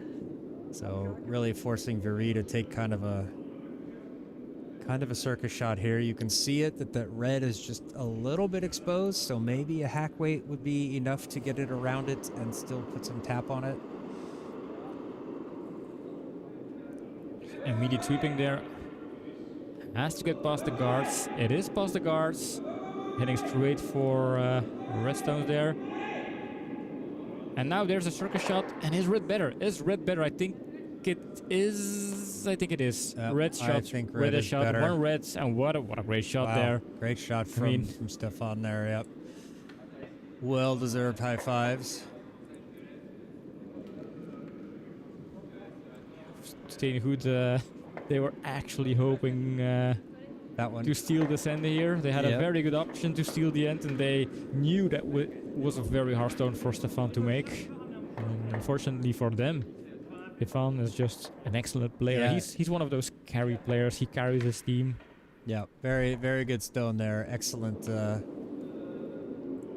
excellent stone. Can't say much about it. Much more than that. I mean, it was just they had so little to hit, and he got it and got the squirt. So, all right, they're going to take a little bit of a break. So we can hop over to the booth to do a little bit of analysis. I was going to go get something to drink, but I guess I can do that. We can chat. This is what Thirsty John looks like, you know. Yeah. But no, good first half of this match. Steengoed has been struggling a little bit with the weight. They've gotten a lucky on a couple of shots. I think that end, there was a bit of a luck to be able to build that in there. But then, Stefan found that gap and was able to get the shot that they needed and take the one. So yeah, they left a couple of stones short in this last end, over curls, then leaving the path open for Viry to put stones on the pin. But also Viry left those stones short. They were just not in scoring position, well, not in a shot position. And that one yellow stone was secretly kind of staying in there, trying to steal away that one end. But I think when Niels had to put his very important guard there, that was the moment where I had the feeling, okay, this is where Steengoed is going to steal the end. That makes it very hard for Viry to make a difficult shot and try to come back. But well, never underestimate the power of Stefan from Viry. Yep. He made it again. He saved his team once more. And yeah, it feels like you're up against double the strength if they were having such a good skip there. Yep. So they're not taking a long break here. I'm seeing them all start to go back out onto the ice, but not all of them. Maybe not all of them. No. So looking at the score so far, we have Viry leading 5-2. So far, your pick is right. You bet my house on Viry here right so far. I'm losing my house once more. I'm gonna be a hobo after this game. But yeah, Steengoed has struggled, but they're kind of hanging in there. A couple stones go differently, and they might be leading this match. So yeah, I don't feel like they are snowballing towards a loss here. If they're in the game, they're just kind of figuring out what to do, but they had opportunities to score more bigger ends. Yeah. I feel like they are going to go for a comeback and just go up and over Viry. I still believe in Steengoed. Niels is still a good player. Dirk is also a very nice person to have on the ice. Yeah, he struggles a bit, but let's They go are back not to the giving ice. us much time. No more time for chat, time for play. Fillion's going to start us off here in the 5th end with Viry leading 5-2 over Steengoed.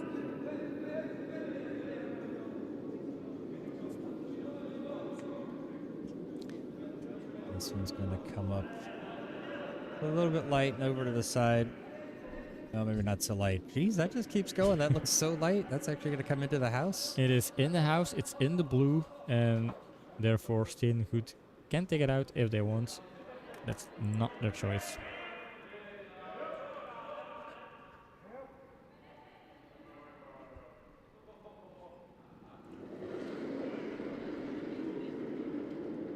So, like we mentioned, halfway Dirk was struggling a bit with his lines and his weight in this game, and yeah, if your lead is struggling during the game, that means often you're not in control with the build-up of the game.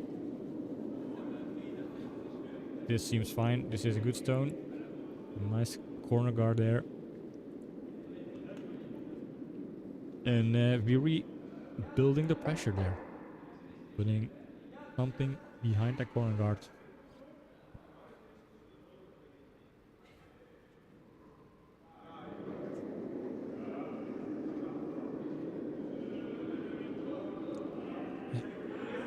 I don't want to get ahead of myself and draw conclusions, but if Viry win, they are sitting top of the league with 8 points. Does that put pressure on Team Viry-Chatillon? Well, yes. I mean, Viry-Chatillon would still be, have to play the games. And, we saw last season that they, or not, let's see, last season they drew a match. So they didn't sweep. They had one game they tied, and that was against Steengoed. Yeah. And the previous season they lost to Steengoed. So Yeah. it was, you still have to play the matches, but, Team Viry-Chatillon has been playing quite well the last year. Yeah. I think they have an advantage by having so many postponed matches, because then they know what the other teams are doing, where other teams are leaving things short, so they're off the hook if they see that other teams lose 1 or 2 games. They know they can have one loss and still be on top of the league. Yeah. And speaking of Team Viry-Chatillon, you see that on the wider shots, you see them training on the sheet right next to it. So keeping an eye on Steengoed. They're watching Steengoed. They pretend to train, but they're just here to scout Viry and Steengoed. They want to know the qualities of those teams. Well, they beat Viry last night, so they don't care. They don't care about Viry anymore. Yeah. We still care about Viry because Viry is here playing with us right now. So, do they want to tap through the red one? Just tapping it and promoting it to a better position? Or do they want to draw around it? I think with that ice, they're probably trying to tap it back.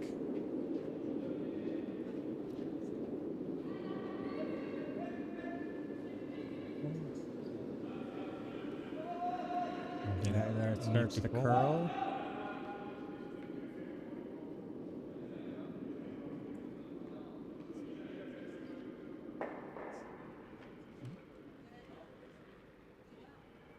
Pushes it out wide. Yeah. Gets it slightly buried underneath there. There might be a double on those left reds there. Not an easy double, though.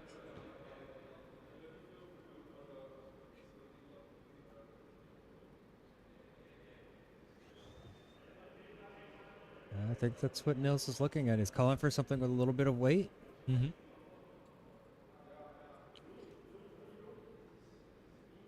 At what point do you see teams making different choices because they're getting behind more points and therefore just winning an end is not good enough anymore?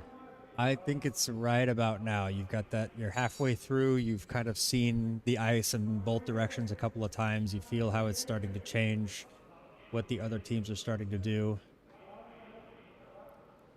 So, And like in the beginning of the game, you're just like, okay, how can we win this end? But by now, you're just figuring out how can we win an end in a way where we get some bonus points. and so Mills likes this, going for the takeout, the hit and roll over here on the side. They've got options. If it rolls too far, it gets behind those reds. But if it's short, then it can roll behind their own guard. So It looks good. this one is going to roll over behind those double reds. It's going to be too deep. Looks Nope, good. that's very nice. Very nice stone there. Beautiful stone. Sitting behind 3 guards there. It's behind the T-line. That's the only thing if you want to be negative. But other than that, I think they have a well-protected stone. And now Viry is forced to clean up a bit. Yep.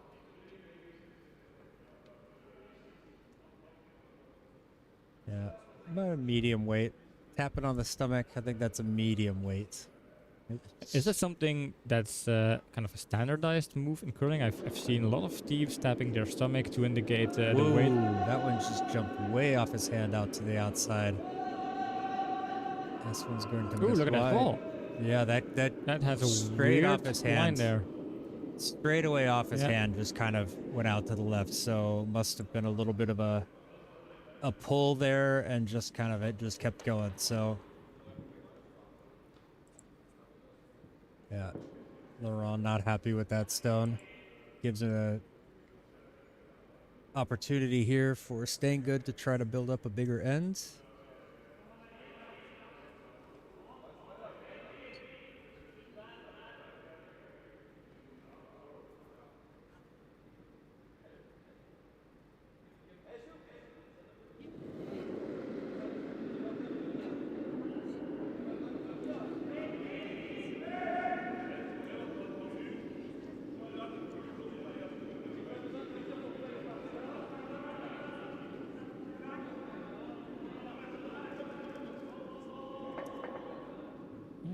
If they want to get it deeper, better than those red stones, they need to sweep it. No, that's not where he called. This is about where he called for it. He wanted it just to, I think he wants to try to take away that draw around behind Yep.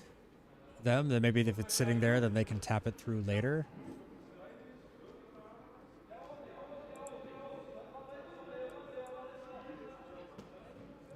They didn't want to. Yeah, I think they would have wanted it a little bit deeper, trying to draw it behind that guard, but here we have Viry going to take that.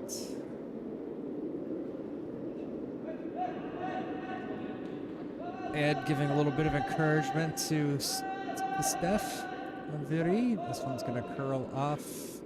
Oh, a little bit of a That was unfortunate. circus shot Yeah, there. that was Stefan indicating sorry. That was not intended. That little bit of a Yep. tap there. Little kiss there. Lucky break for them, for Viry, to just get that stone away that they wanted. And the benefit of opening up that yellow a little bit, pushed it off to the side, so now they have an opportunity to use their red as a run back. Yeah. So this is going to make things more difficult for Steengoed, what they should try to do here.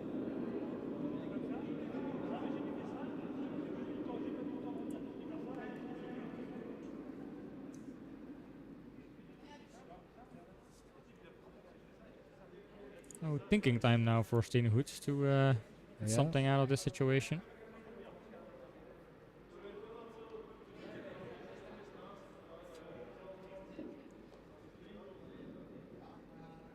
Talking about the possibility of doubling out those 2 reds and possibly having It's possible, their shooters stay somewhere up there in the house. I mean, they can double out, even triple out. Stefan looking back at the scoreboards. He knows they're ahead so far. In a way, it's similar to last end, where Steengoed has 1 stone in the house behind the T-line, and then Viry has a couple of stones in the front to put some pressure. Yeah, they've got options.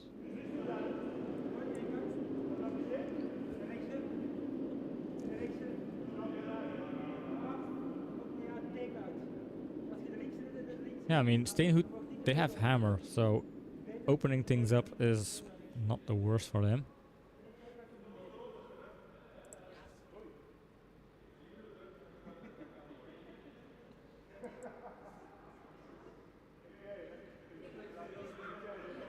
A little bit of levity before the shot. A lot of power on that slide, so it's supposed to be a very hard stone. It's drifting a bit towards the outside, though. Seems like a nose hit. Ooh, and that's the last thing they Ooh, wanted. no! That They was- get out their shot stone. That was not what they wanted. Yeah, they wanted that to miss either side, but not on the nose. A And little it was bit outside. outside release. Never had a chance to come back in with that weight, so... Now, Viry is just going to take out a redstone and build a red wall there. They have already some stones in the house. They're going to take out the yellow stone. Yeah. You said red. Did I said reds? Yes. Okay, yeah. I meant the yellow, of course. Ooh, they don't want this one. They need this one to curl over. There it goes. Oof. Yep. It's out. It's gone. Yeah, they And the house is clean. did not want to make that one fall or curl too much. Or... yeah, had to be careful that the yellow didn't go off and hit their red. Gets rid of it.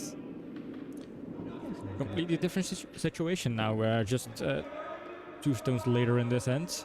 We have no stones for Steengoed in the house, and we have 2 stones for Viry sitting in front of the house, protecting the way to get on the pin. I think Dirk asking wants to draw. to draw in between and try to get onto that red. They have still some time to open things up, though. Yeah.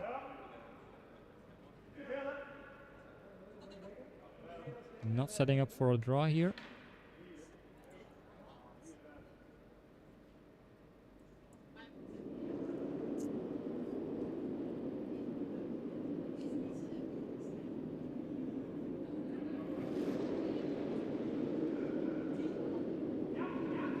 This one's curling over like almost immediately. We saw the same thing happen with Steph. Yeah. Ooh, is this going to hit their guards? I think it is. Yeah. He'll tap their stone in. That's totally not what they wanted. This one fell more than they hoped Yeah, for. we saw those 2 stones from well, that one stone from Laurent and one from Jeremy that fell pretty much straight out of their hand, and that one looked to do a lot of the same. Wasn't as dramatic, but it still moved quite significantly towards the outside. So Viry is just going to try to get this one away, have their shooter roll underneath, and be sitting with a third in a very strong position.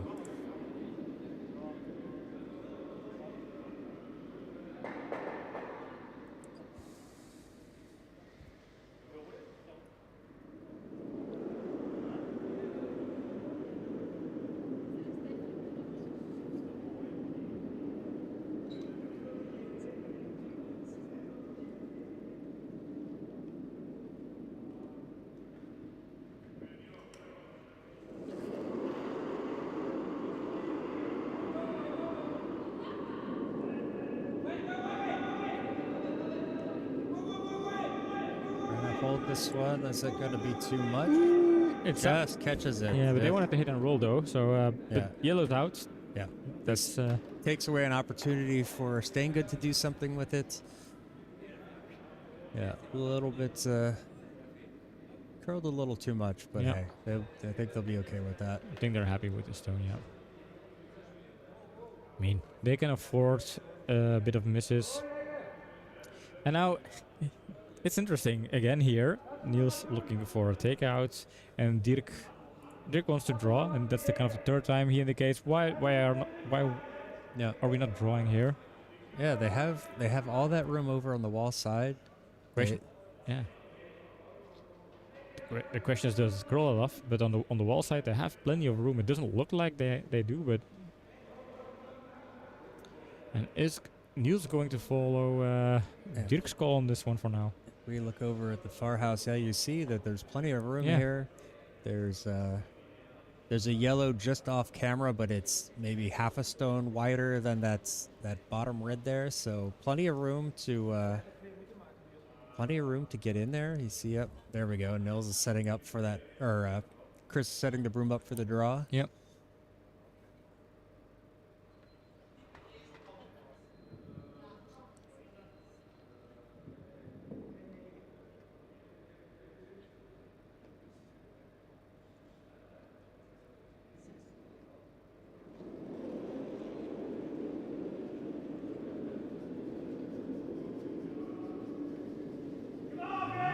So got enough weight to get around that guard. I think it's behind the guard, but I don't think the weight is good enough, so they're sweeping to get it as deep as possible. Yeah, they need to get it into the whites to be in scoring position, and it is. Ooh, just It gets it in there. That's a good That's sweep there. Credits for the sweepers there. Sweepers made this game, or this stone, successful. And I'm going to start to confuse stone and game. And that is why people get confused. What are you talking about? Yeah, what's this guy talking about?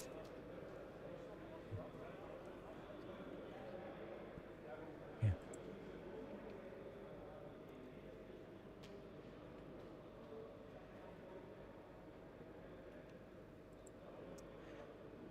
So Viry is looking to do the same type of draw, or are they looking to do a kind of soft takeout here? I think they might also be just living. It's like let them have one. have one. Yeah, give one, take two. So they're yeah, I believe that's what they're going to do here. Try to take out another one. Another opportunity for Steengoed to get closer. Steengoed does have the run back on the yellow onto the red. Yeah, that's definitely. But I think they feel like this one might be the better play.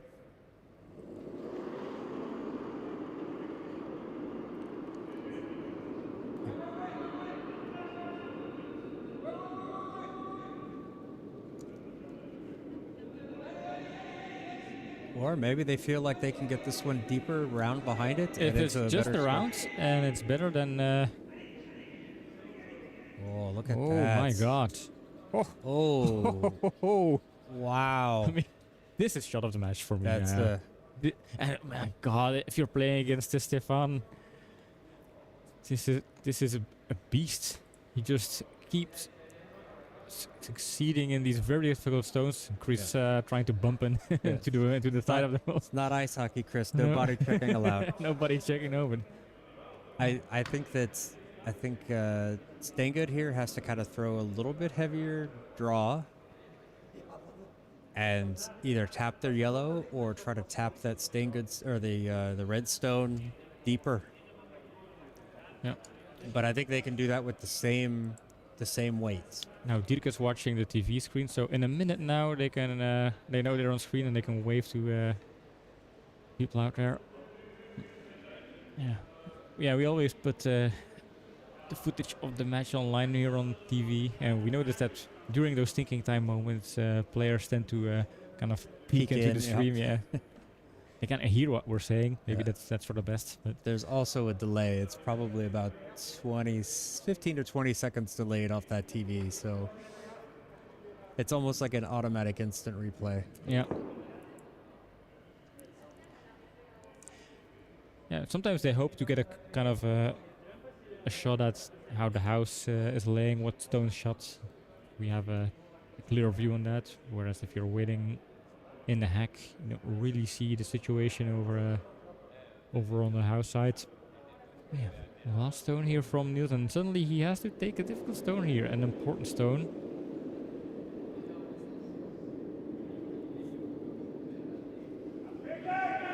He's gonna have enough weight. Feels like it's going to tap in yellow, which is also a good option That's here. what they want. Yeah. Yeah, this is what they're trying to do. And this is exactly the case. Thumbs up here, and that's 1 yellow. They are still in the race. Fantastic stone from Stefan. Nils there, but Stefan putting it's an amazing stone just to put it right there, you know, just to force Nils to make such a really good shot to try to just take the one.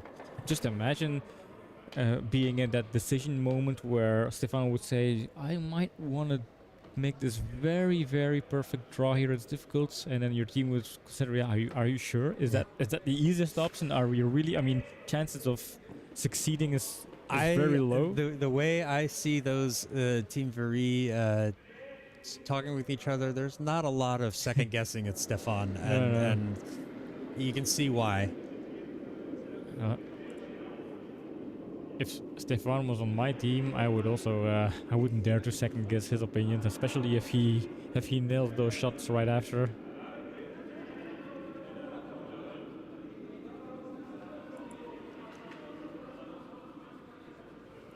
It's not on the center line, but it's still pretty much in the middle.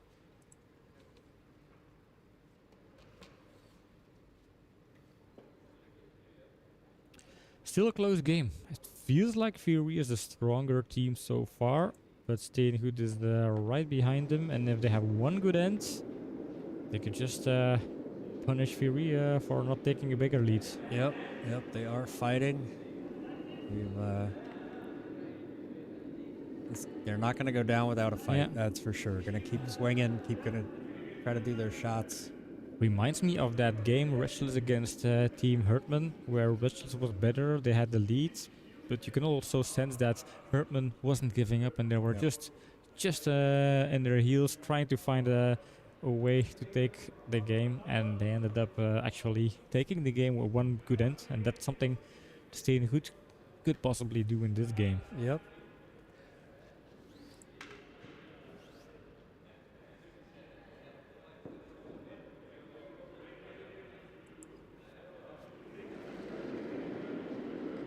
Steengoed opting to leave that stone from Viry there in the house. Want to have this one draw right onto the center guard position.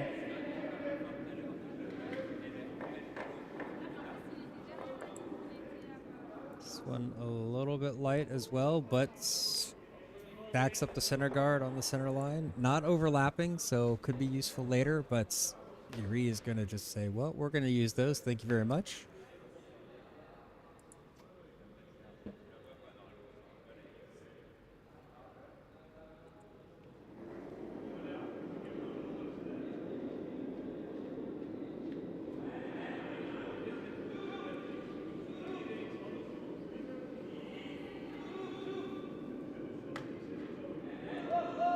This one's going to just sneak around. Beautifully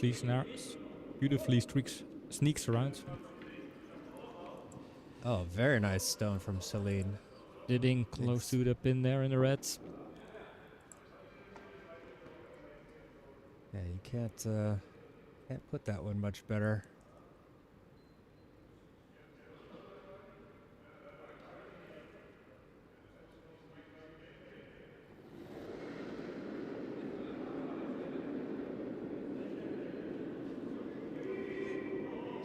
This one to just freeze up right against that one. This one's going to be around the guards. It's going to take the curl. Heading for a redstone, and is it going to have the weight to tap in red deep enough? Red is still shot. Yep.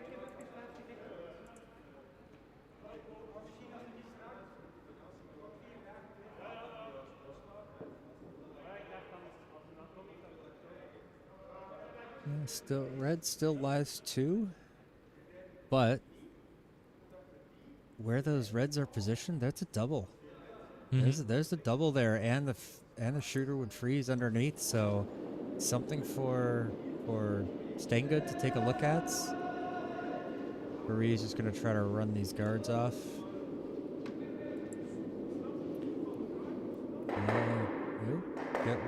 red stones as well, yeah. but that actually protects that red stone back there on the button because now there isn't that double opportunity. It's a long run back to run the red onto the red, so yep, they're gonna ignore that. Gonna draw around right on top. It is just behind the T line, so they can sit right on top of it and be sitting in a really good spot.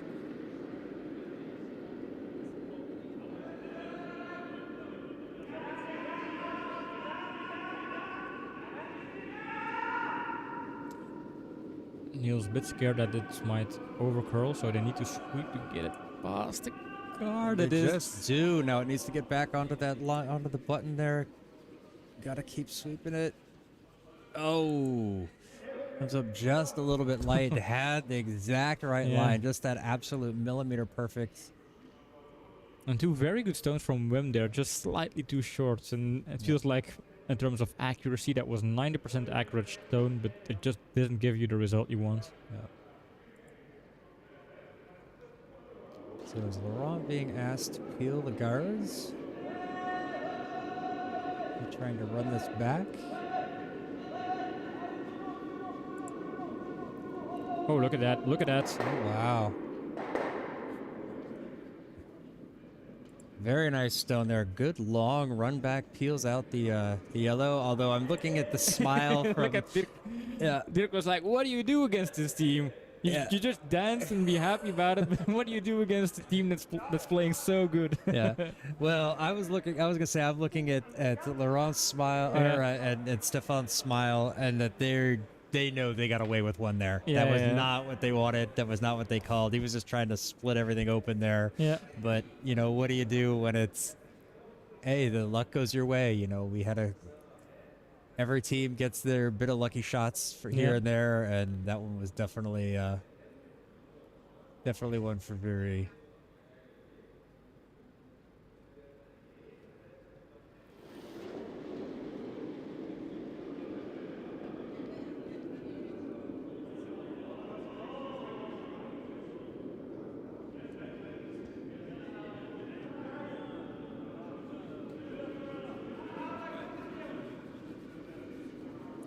This one is wide. Has the right weight, but it's too wide.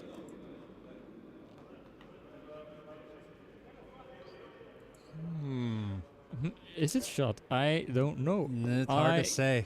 I'm guessing. I can't guess. I think Viry, just from looking at this on how much it's on the center line, but we can't tell how far. Yeah, I think Viry, but it's close. Yeah, they're gonna tap it, and then they can set two. Basically, it's still a good backing stone. Yeah. Yeah, they wanna just hit it slightly on the inside so they can roll in.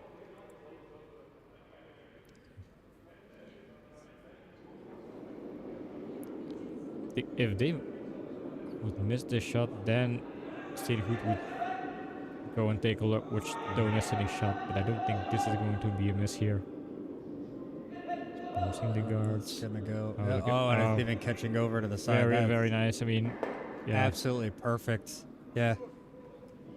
4 out of 4, possibly even a 5 out of 4 on that one. You are allowed in curlet to give a 5 if the stone is extremely exceptional.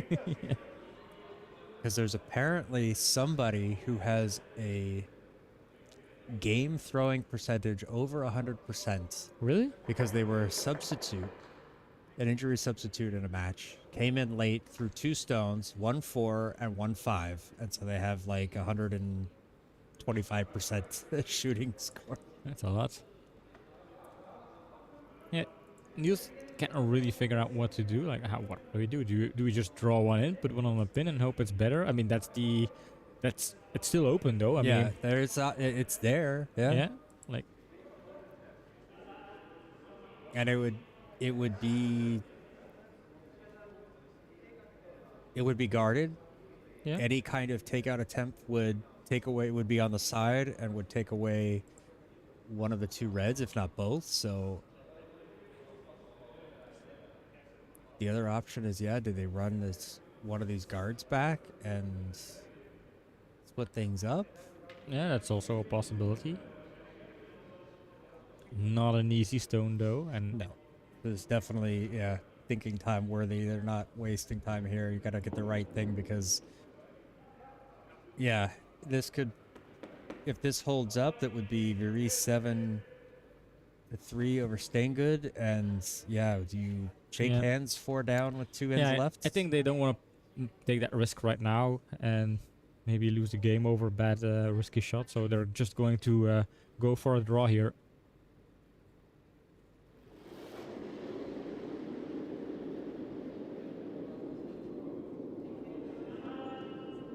So Wim kind of puts his hand up a little bit, like it might be a little bit fast. This has got to be about the speed here. It's going to curl nicely. That takes a nice curl there. Too late. Did they wait too long to sweep this one? I think they did. Yep. They were relaxed. Thought it was heavy, and it's just once it takes the curl, it's losing speed very fast. You can really tell by the way Tick reacted after the stone. He knows this was a sweeper's mistake there to kind of wait too long, feel confident about the weight, and then seeing it strand there just in front of the ridge. With some sweeping, they could have gotten it on the pin, I think. They could have gotten it in a better position. Yeah. I mean, it's easier to say it from here. It's hard to do it out there. Yeah, true. I mean, estimating the weight of the stone is not super easy, and once you kind of see, well, wait a minute, this is slow, then it's probably already too late. Yeah, once it starts to curl and you see it slow down. I mean, that's what we've seen on that side. Once it starts to curl, it starts to slow down too. Yeah. I think they didn't want to sweep because at first it looks wide, and they don't want to leave it wide and leave it tap and roll for Viry. So they wanted to give the stone the opportunity to curl. But once it started to curl, it's also the moment where it was starting to slow down very hard. Well, with Wim coming down the ice, he kind of indicated with his hand like it's a little bit heavy. And so they thought that was going to be long enough, and so that once it's it seemed to catch them off guard.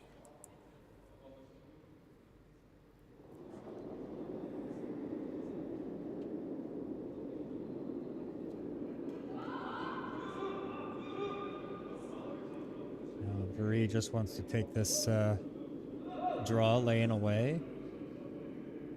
Like here it looks wide, and then it slows down, takes a curl, and suddenly it takes that curl and goes straight to the pin. So nicely placed stone there. It still leaves a bit of an opportunity, but you've got to take that risk of throwing it a little bit wider, a little bit heavier, that it breaks later and can get down there. So they're going to look at, okay, can we muscle these things out from coming around the side? And that's looks like they're going to try that. Yeah, Steengoed doesn't have the hammer either, so they're going to be forced into trying something tricky like this. Move those stones before it becomes too late. Viry's perfectly happy as, leading the match, taking another 2 in their end, so... So they are going to try to run back the stone, or are they just going to try to squeeze in between and going straight for that red shot stone there? I think they're going to try to run this red back onto those other 2 and try to just break things up. And with this broom, it should have a lot of weight. Yep, and there it is. That's a lot of weight. But it's going to be a bit outside. And this is wide outside. Yeah, that's the risk when you throw that kind of weight. If you're off even a little bit at the release, it's game over. It won't curl enough. Yeah, Niels knows. I mean, that's the disadvantage of being fourth. There's nobody behind you to fix mistakes or to turn things when you had a bad stone. I feel you, Nils, as a fellow fourth myself. I feel you. Just go home and take a nice hot bath and have a good cry. I cry a lot this season.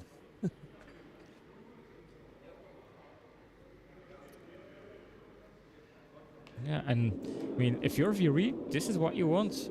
Pressure the team that's behind to take difficult stones and then If it works, it works. Credit to the team, but chances are they will miss, and then those mistakes will pile up. You increase your lead, you get that snowball rolling.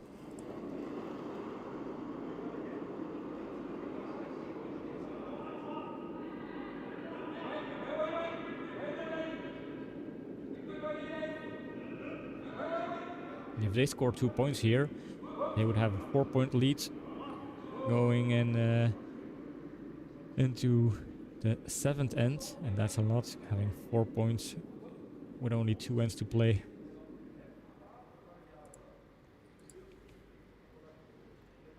Thinking time again for Steengoed. What can we do?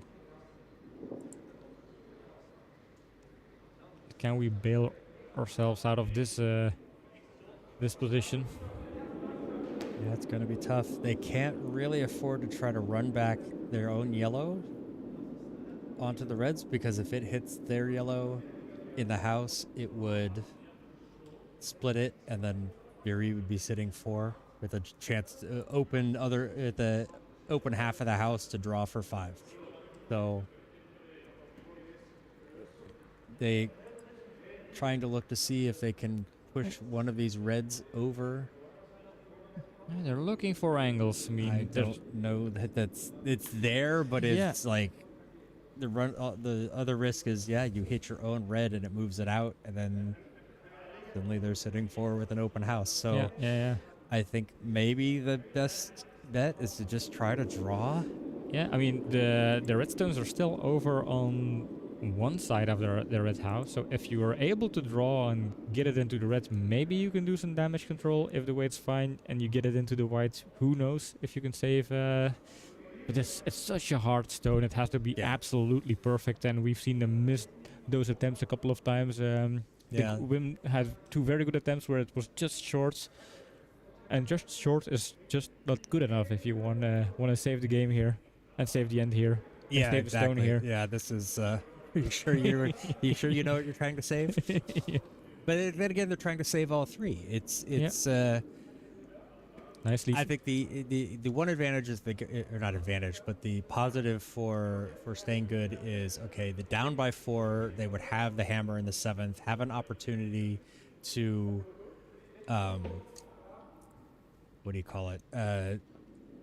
Put pressure on it, score a big house in the 7th. If they don't do it, they shake hands. They can at least try to extend the match to the 8th end, knowing that they would probably end up giving the hammer and having to steal to win.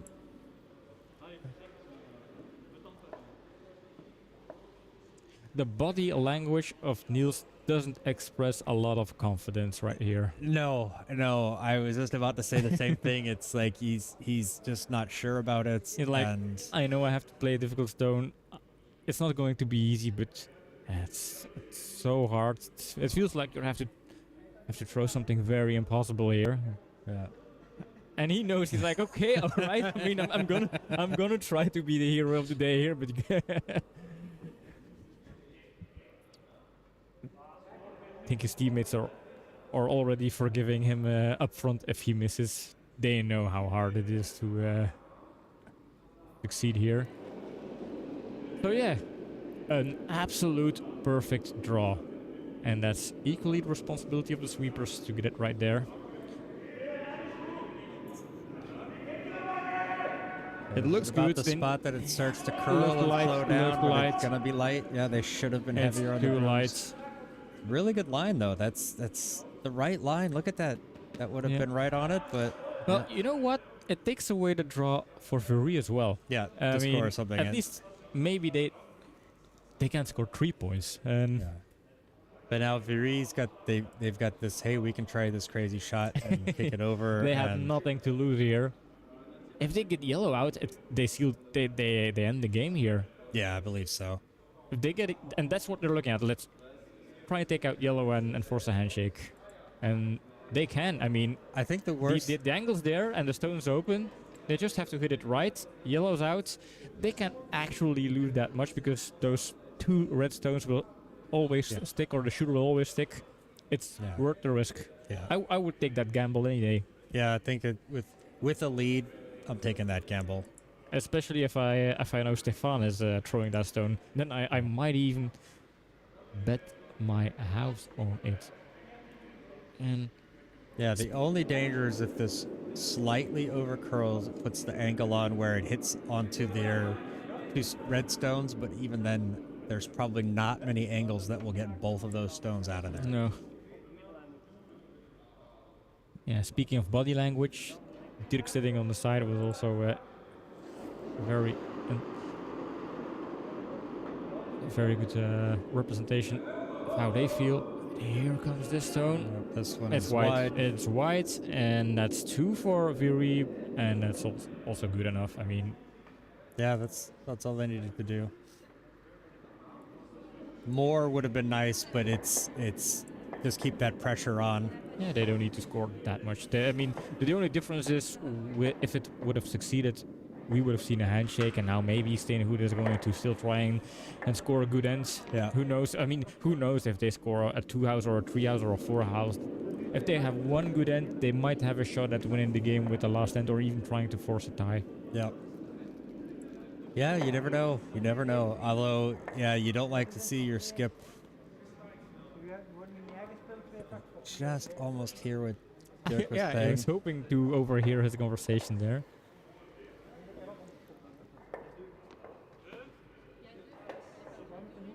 It's too quiet for me to hear. And there's no chance I'm going to be able to decipher.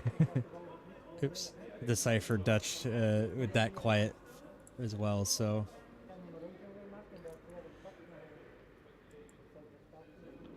Celine leading us off here in the 7th end. Viry leading 7-3 over Steengoed.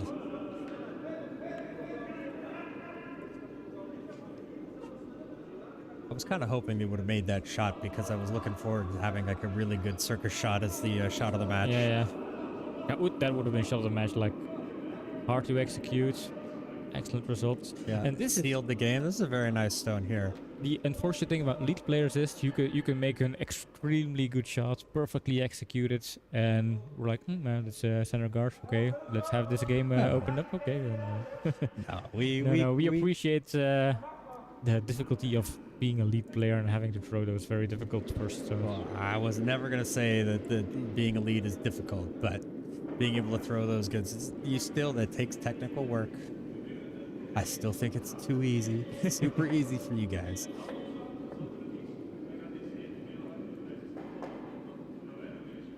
So, a lot like, yeah, they just have been really struggling. Dirk has really been Dirk has been really struggling with his weights in this game. Yeah, it's a corner guard, but then it's just too light to be a very kind of useful corner guard if they want to. Yeah.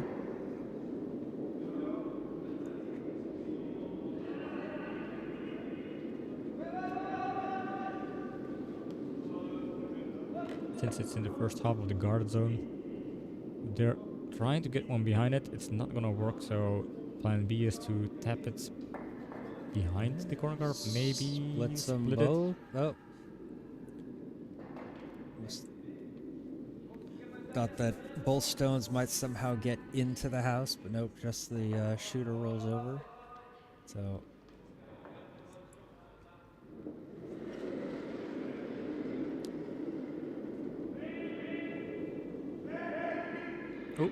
Oh, Chris, and did you see that? Yeah. Lost his gripper. Yeah. Yeah, he almost tripped over his gripper there, but he's back. The Chris man is back. Help sweep, get it as deep as possible. Will be a guard, and they need guards if they want to score point. They need guards. Yep. This is the part that I hate. Trying to, like, convincing yourself, like, well, we need to score, so we have to put stuff in front of the house instead of in the house. Yeah, but, you need to accept that the house doesn't look very nice in this kind of stage of the game. Yeah, gotta have faith in the battle plan. In this stage of the end. I don't know what it is.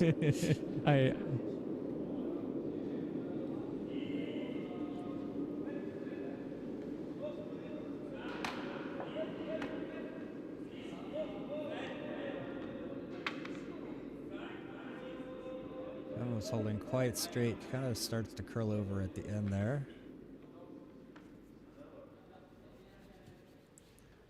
Sits open. It's open. Is so it something for Nils to try to I hit and roll? guess so. I guess so. I mean, I would. yeah.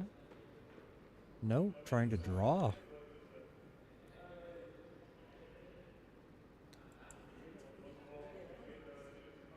You don't want that redstone to stick around for too long, though. Yeah, that's curious. I would be more concerned about that. And this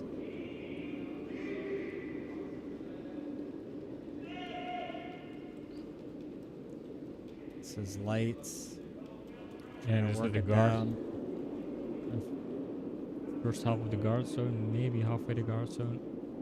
The second half of the guard zone. Yeah, this is a guard.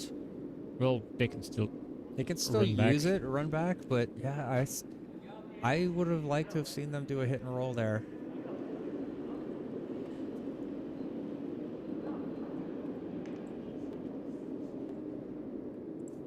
And Stefan looking to draw over on the open eye side, and if they can make a good freeze, puts them in a strong position. Yeah, they have nothing to lose here, and with Steengoed trying to build something up, they're just more than happy to just kind of throw stones in the house. But no, it looks like they've changed their mind. Thank you, Stefan, for proving me wrong, making me wrong again. They're going to put up a guard over that middle stone, prevent the run back. And that is probably the smarter move. Take away any kind of opportunities. You don't really care about scoring. You just need to make sure they don't score a lot. So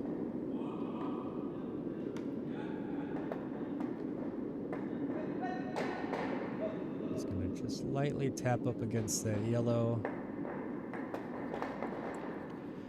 Well, Nils gets they're it. lined up though now, but Isno's going to consider the draw. But you have to hit that at the right angle in order to get it to run back. Otherwise, you just split. And with where that's...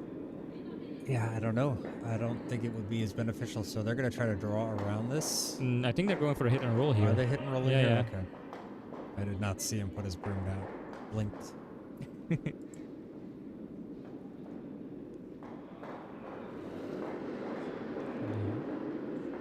And roll off that corner redstone there.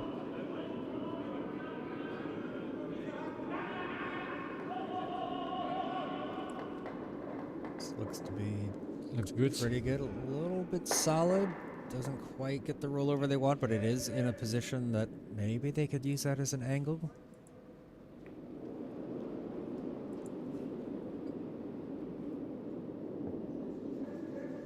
I think they wanted that to curl over a couple more centimeters, would have given them the right angle and a little bit more pace to move over.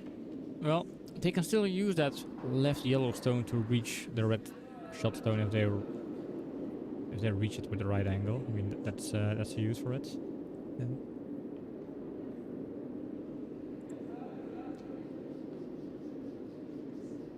I mean, I think if I'm Viry, I'm looking at that and saying, well, maybe we just guard over there so they can't use it. Put something right in on top of it between those two reds, or two yellows there, maybe. Or even up higher, it's going to be... Yeah, put more stones in the house. Like every stone that's in there is a stone that's going to be in the way for Steengoed to make a big house. Yeah, he has the risk of, if that top red, if it's too heavy, but... Yeah, they don't want to ride on one stone here.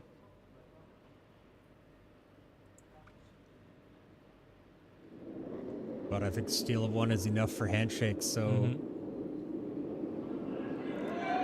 Starts to fall very soon. So overcurl, it's heading for a yellow corner guard there. Way over, yeah. Yeah, it is. I'm not sure that ever really had the weight. No.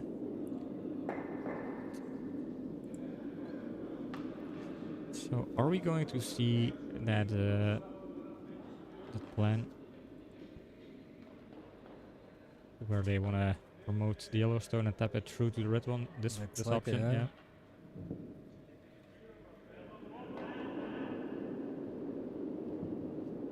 Yeah, just hitting it on the right side. You can't hit it on the wrong side since they have a guard in front of it. So you either miss or you hit it, and as soon as you hit it, it should have the right angle. Yep.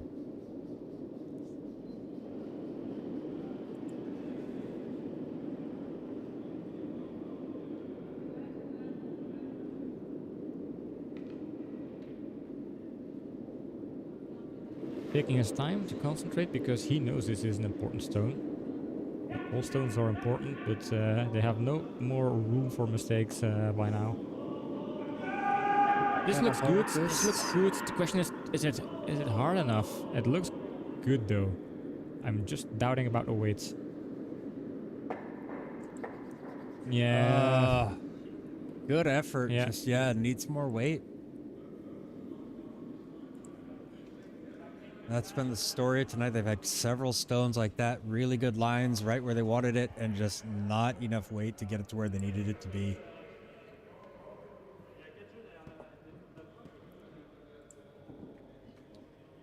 Yeah, and Viry, they don't make that much mistakes, to be honest. They make maybe 1 or 2 mistakes in an end, but yeah. So here, just gonna go for the hit and roll, take that yellow one away from Steengoed to use. So did Steengoed allow that redstone to stick there for too long?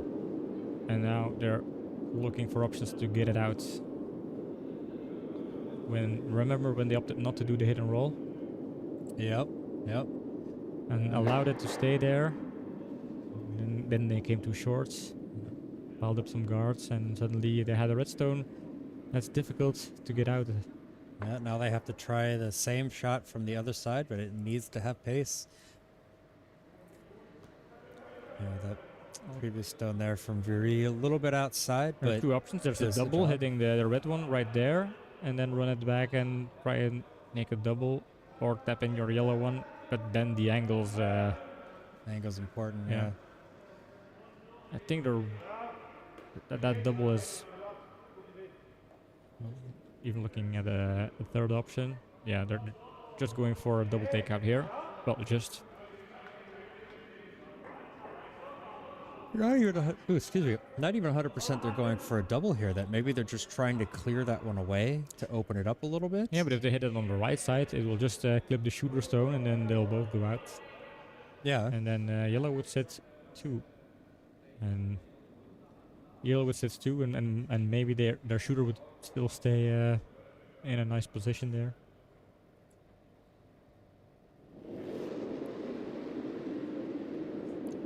Dirk immediately on the broom. Is it because he's not very confident about the weight? Although it looks good to me so far. They need to keep sweeping it though. Yeah. They need to keep sweeping. The angle is Now they're- too wide, and that's this is worst case. not necessarily, but yeah, Well, it's they're an easy. jammed now. I think it's an easy decision for Viry though. Just guard up that gap. Yeah, if they close the gap, then they have 2 stones that are just kind of tied together with a lot of guards in front of it. How can you get rid of those stones? Especially, Yeah. I mean, you can't even use your yellow stones sitting on the sides because they're just stacked up in this way. Yep. Just gonna try to draw this one in. Just plug it up anywhere on that right tram track is enough. Even just over the hog line will be enough to kind of protect those. There is an opportunity, I think, for Steengoed to kind of draw back into the button, but can they get onto the pin? I'm not sure. I think if Steengoed loses this end, that's definitely a shake of hands. Yeah, Because- down 5. Down 5, Or and also, 6. yeah, and I think they also sense that Viry is a little bit better in this game than Steengoed is so far. That Yeah. Steengoed had a couple of important misses in the last ends.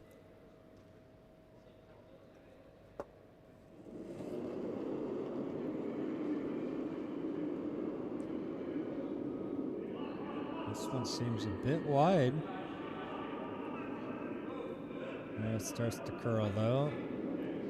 If this one is too wide, then that just leaves Steengoed. Well, I'm going to. Peek out just a little bit more. They I think need a that's little enough. I think that's enough. Is it though? Dirk is coming to see how big is this gap? Can we run a rocket in there and try to slam most stones out. I Also, think there's a gap for the Yeah. stones, but I think what essentially would happen is the top red would just jam onto Yeah. the back red and not go anywhere. So, but that's what they're going to try to do. They don't Yeah, really have yeah. any other options. Needles also like the gaps there. It'll fit a stone, so we're gonna try it. That was the immediate reaction from everybody over at Steengoed's side. Like, how big is this gap? Do we have a window of opportunity here? Yeah. They do have 2 stones. So, Yeah, if they get one out, then and their shooter is probably not going to stay. But if they get one out, then all they need is a plan to get the last one out, and then they have that yellow stone sitting on the wall side on the side there. yeah. Maybe. But yeah, This they is not much larger. That gap there is not much larger than a stone. no. I mean, this is going to be a rocket.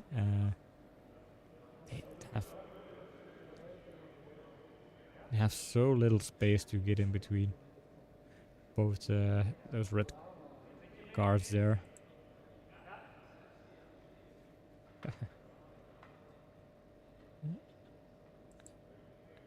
So yeah, if you're the skip, it's much more comfortable to just put an extra guard to close the fortress instead of trying to do these extremely hard stones. Or at least if you're the fort, not always the fort is the skip, and vice versa. It's not super hard. It's not super hard.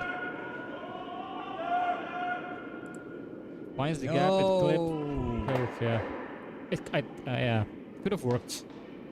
It was close. It was close. It was a good effort. Yep. But yeah. But it is open enough that if Viry doesn't close us off, but they just have to throw another stone just right there like they did. Because as it lies right now, they can nose hit and stick the shooter and get both of those stones out. So they just have to close it up, just that little bit of a gap. Yeah. I think Niels is a bit disappointed that he wasn't able to get it in between those redstones. Just he wasn't able to find the gap. I mean, it was a good effort. You know, there was so little margin of error, especially with the weight they were trying to throw.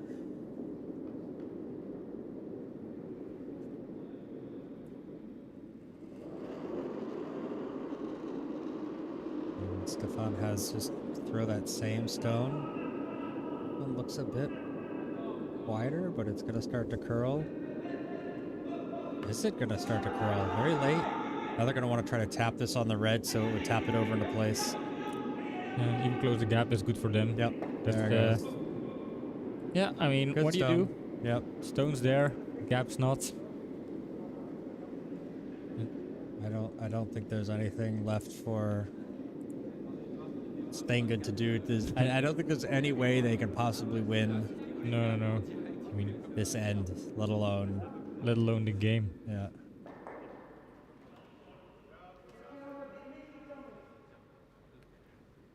I think we're looking at a GG very soon here. Well, there's an opportunity here with enough weight, and it has to be off nose on that top stone with enough weight they can get all 3 out and they could possibly score 2. But this is it's looking for, is there a draw? But that doesn't make sense. It's Well, and there is a little bit of a draw space. I don't know how much it curls over on the left side there, but if it curls enough and it finds a way onto the wide area, then you score a point. One Got a point chance, is, but then again, it's 1 point enough. Then you go into the last end, 7-4, being down by 3 points. Is that something you want? It's not enough. Not enough. It's I mean, trying to steal. You'd have to steal 3 to win. I don't think it's enough. So it's if they don't score at least 2, and honestly, you would think you would want 3. Yeah. Yeah, I think the only option they have is to throw it as hard as they can, nose hit the red one, and then hope for the best. Neil's taking off the hat to make sure he looks extra good for this shot. So if he makes it, it's gonna be a hats off. That's a it's gonna be a pretty good candidate for shot of the match. Well, we'll know. Oh, and that's one red, and are we right? Is this going to be a handshake? I think Dirk is indicating, let's wrap this up. And there it is, handshake. Viry wins, and well-deserved win. Yeah, good match from them. So finishing up the their season with 8 points, sitting top of the table. Well-deserved. You can see that they're quite happy. She's saying, give you harder, harder. There you go. That's a good one. Her jacket was in the way. Oh, a little kiss for the lead from the skip. I mean, the skip, he was the MVP once more. Yeah, Stefan played fantastic. Some great shots out there. Really put some pressure on them. And are they going to update the scoreboard for us? They did. They put the last one up there. So. And as Steengoed is finding their way through the boots, we can kind of safely conclude that this was a nice wrap-up of a nice weekend of curling so far. Yep. And we can switch over to our boot. Hi there. Surprise. Surprise, we're still here. Yeah, we're not at home. So yeah, you were right. Viry was the better team. I was hoping... I won your house 3 times this weekend.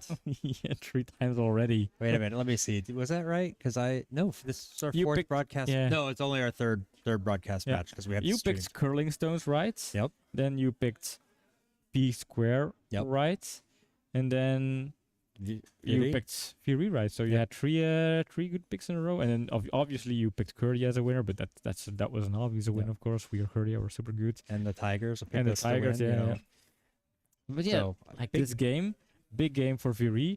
They conclude their first complete season in the Belgian Curling League with 8 points in the A division. They won all games in the B division, won 4 out of 7 games in the A division, and they rank pretty high. I think that they'll stay in a top 3 position by the end of the season. Well done for that's a good prediction. Yeah, I think they've fantastic. They've shown they belong in the A division of this league. You know, I think a very strong team. Stefan is absolutely a player to watch. He puts a lot of effort out there on the ice. He's very quick with his calls, very confident with his calls. You don't see a lot of his team as vice second guessing him and going, oh, maybe this. It's like, no, he takes his time, he considers it, but he's generally pretty good on it. Makes some aggressive calls as well. You know, let's try to play this crazy shot, and guess what? He hits that crazy shot. So that's something I really can appreciate. Where he would say, "Well, let's go for the little bit of a different option, but I can throw it," and then he does. They also play offensive. At least they play with confidence, and that shows. And if you're Steengoed, they were struggling. They were not out of the game. They had a chance to come back. I think it was 5-3 halfway, and that's still not a bad situation. But you could sense that they were struggling more than Viry did. They missed some couple of stones. They misinterpreted the weight of some stones. They had some sweeping errors, and those little mistakes piled up. And then near the end of the game, well, we had a correct winner, Viry. Yeah. Congrats to Viry. Congratulations for Viry. Good weekend for them. 2 out of 3. Sitting top of the table at the moment. Their season's over, just waiting to see how the rest of the season shakes out. Yeah. Kind of weird that their season is over in February. It's still got a long way to go, but hey, that's they have to travel up here, so we try to schedule everything together so they're only coming up once or twice a year or twice a season. So good job for them. It's been a good weekend of curling for us. Very, very happy with all the broadcasts we've had. We've had some pretty nice games. We've got more coming up. Not this week. We're taking this week off. There's a next week off, and then we've got a break. So, gotta look out for. I'm gonna have some shots of the match coming out. Might try to put together a couple of other videos if I have time, just to kind of fill in the gaps while we're waiting for the next round of matches to turn up. But until then, follow us on our socials. We're everywhere. Yes, we have YouTube, Instagram, Twitter, Facebook, and TikTok, where we have some dance moves and maybe a Dirk dance move after this game. We will see. So on that note, I want to say goodbye to everybody. Thank you very much for watching, and we will see you next time. Bye now. Bye.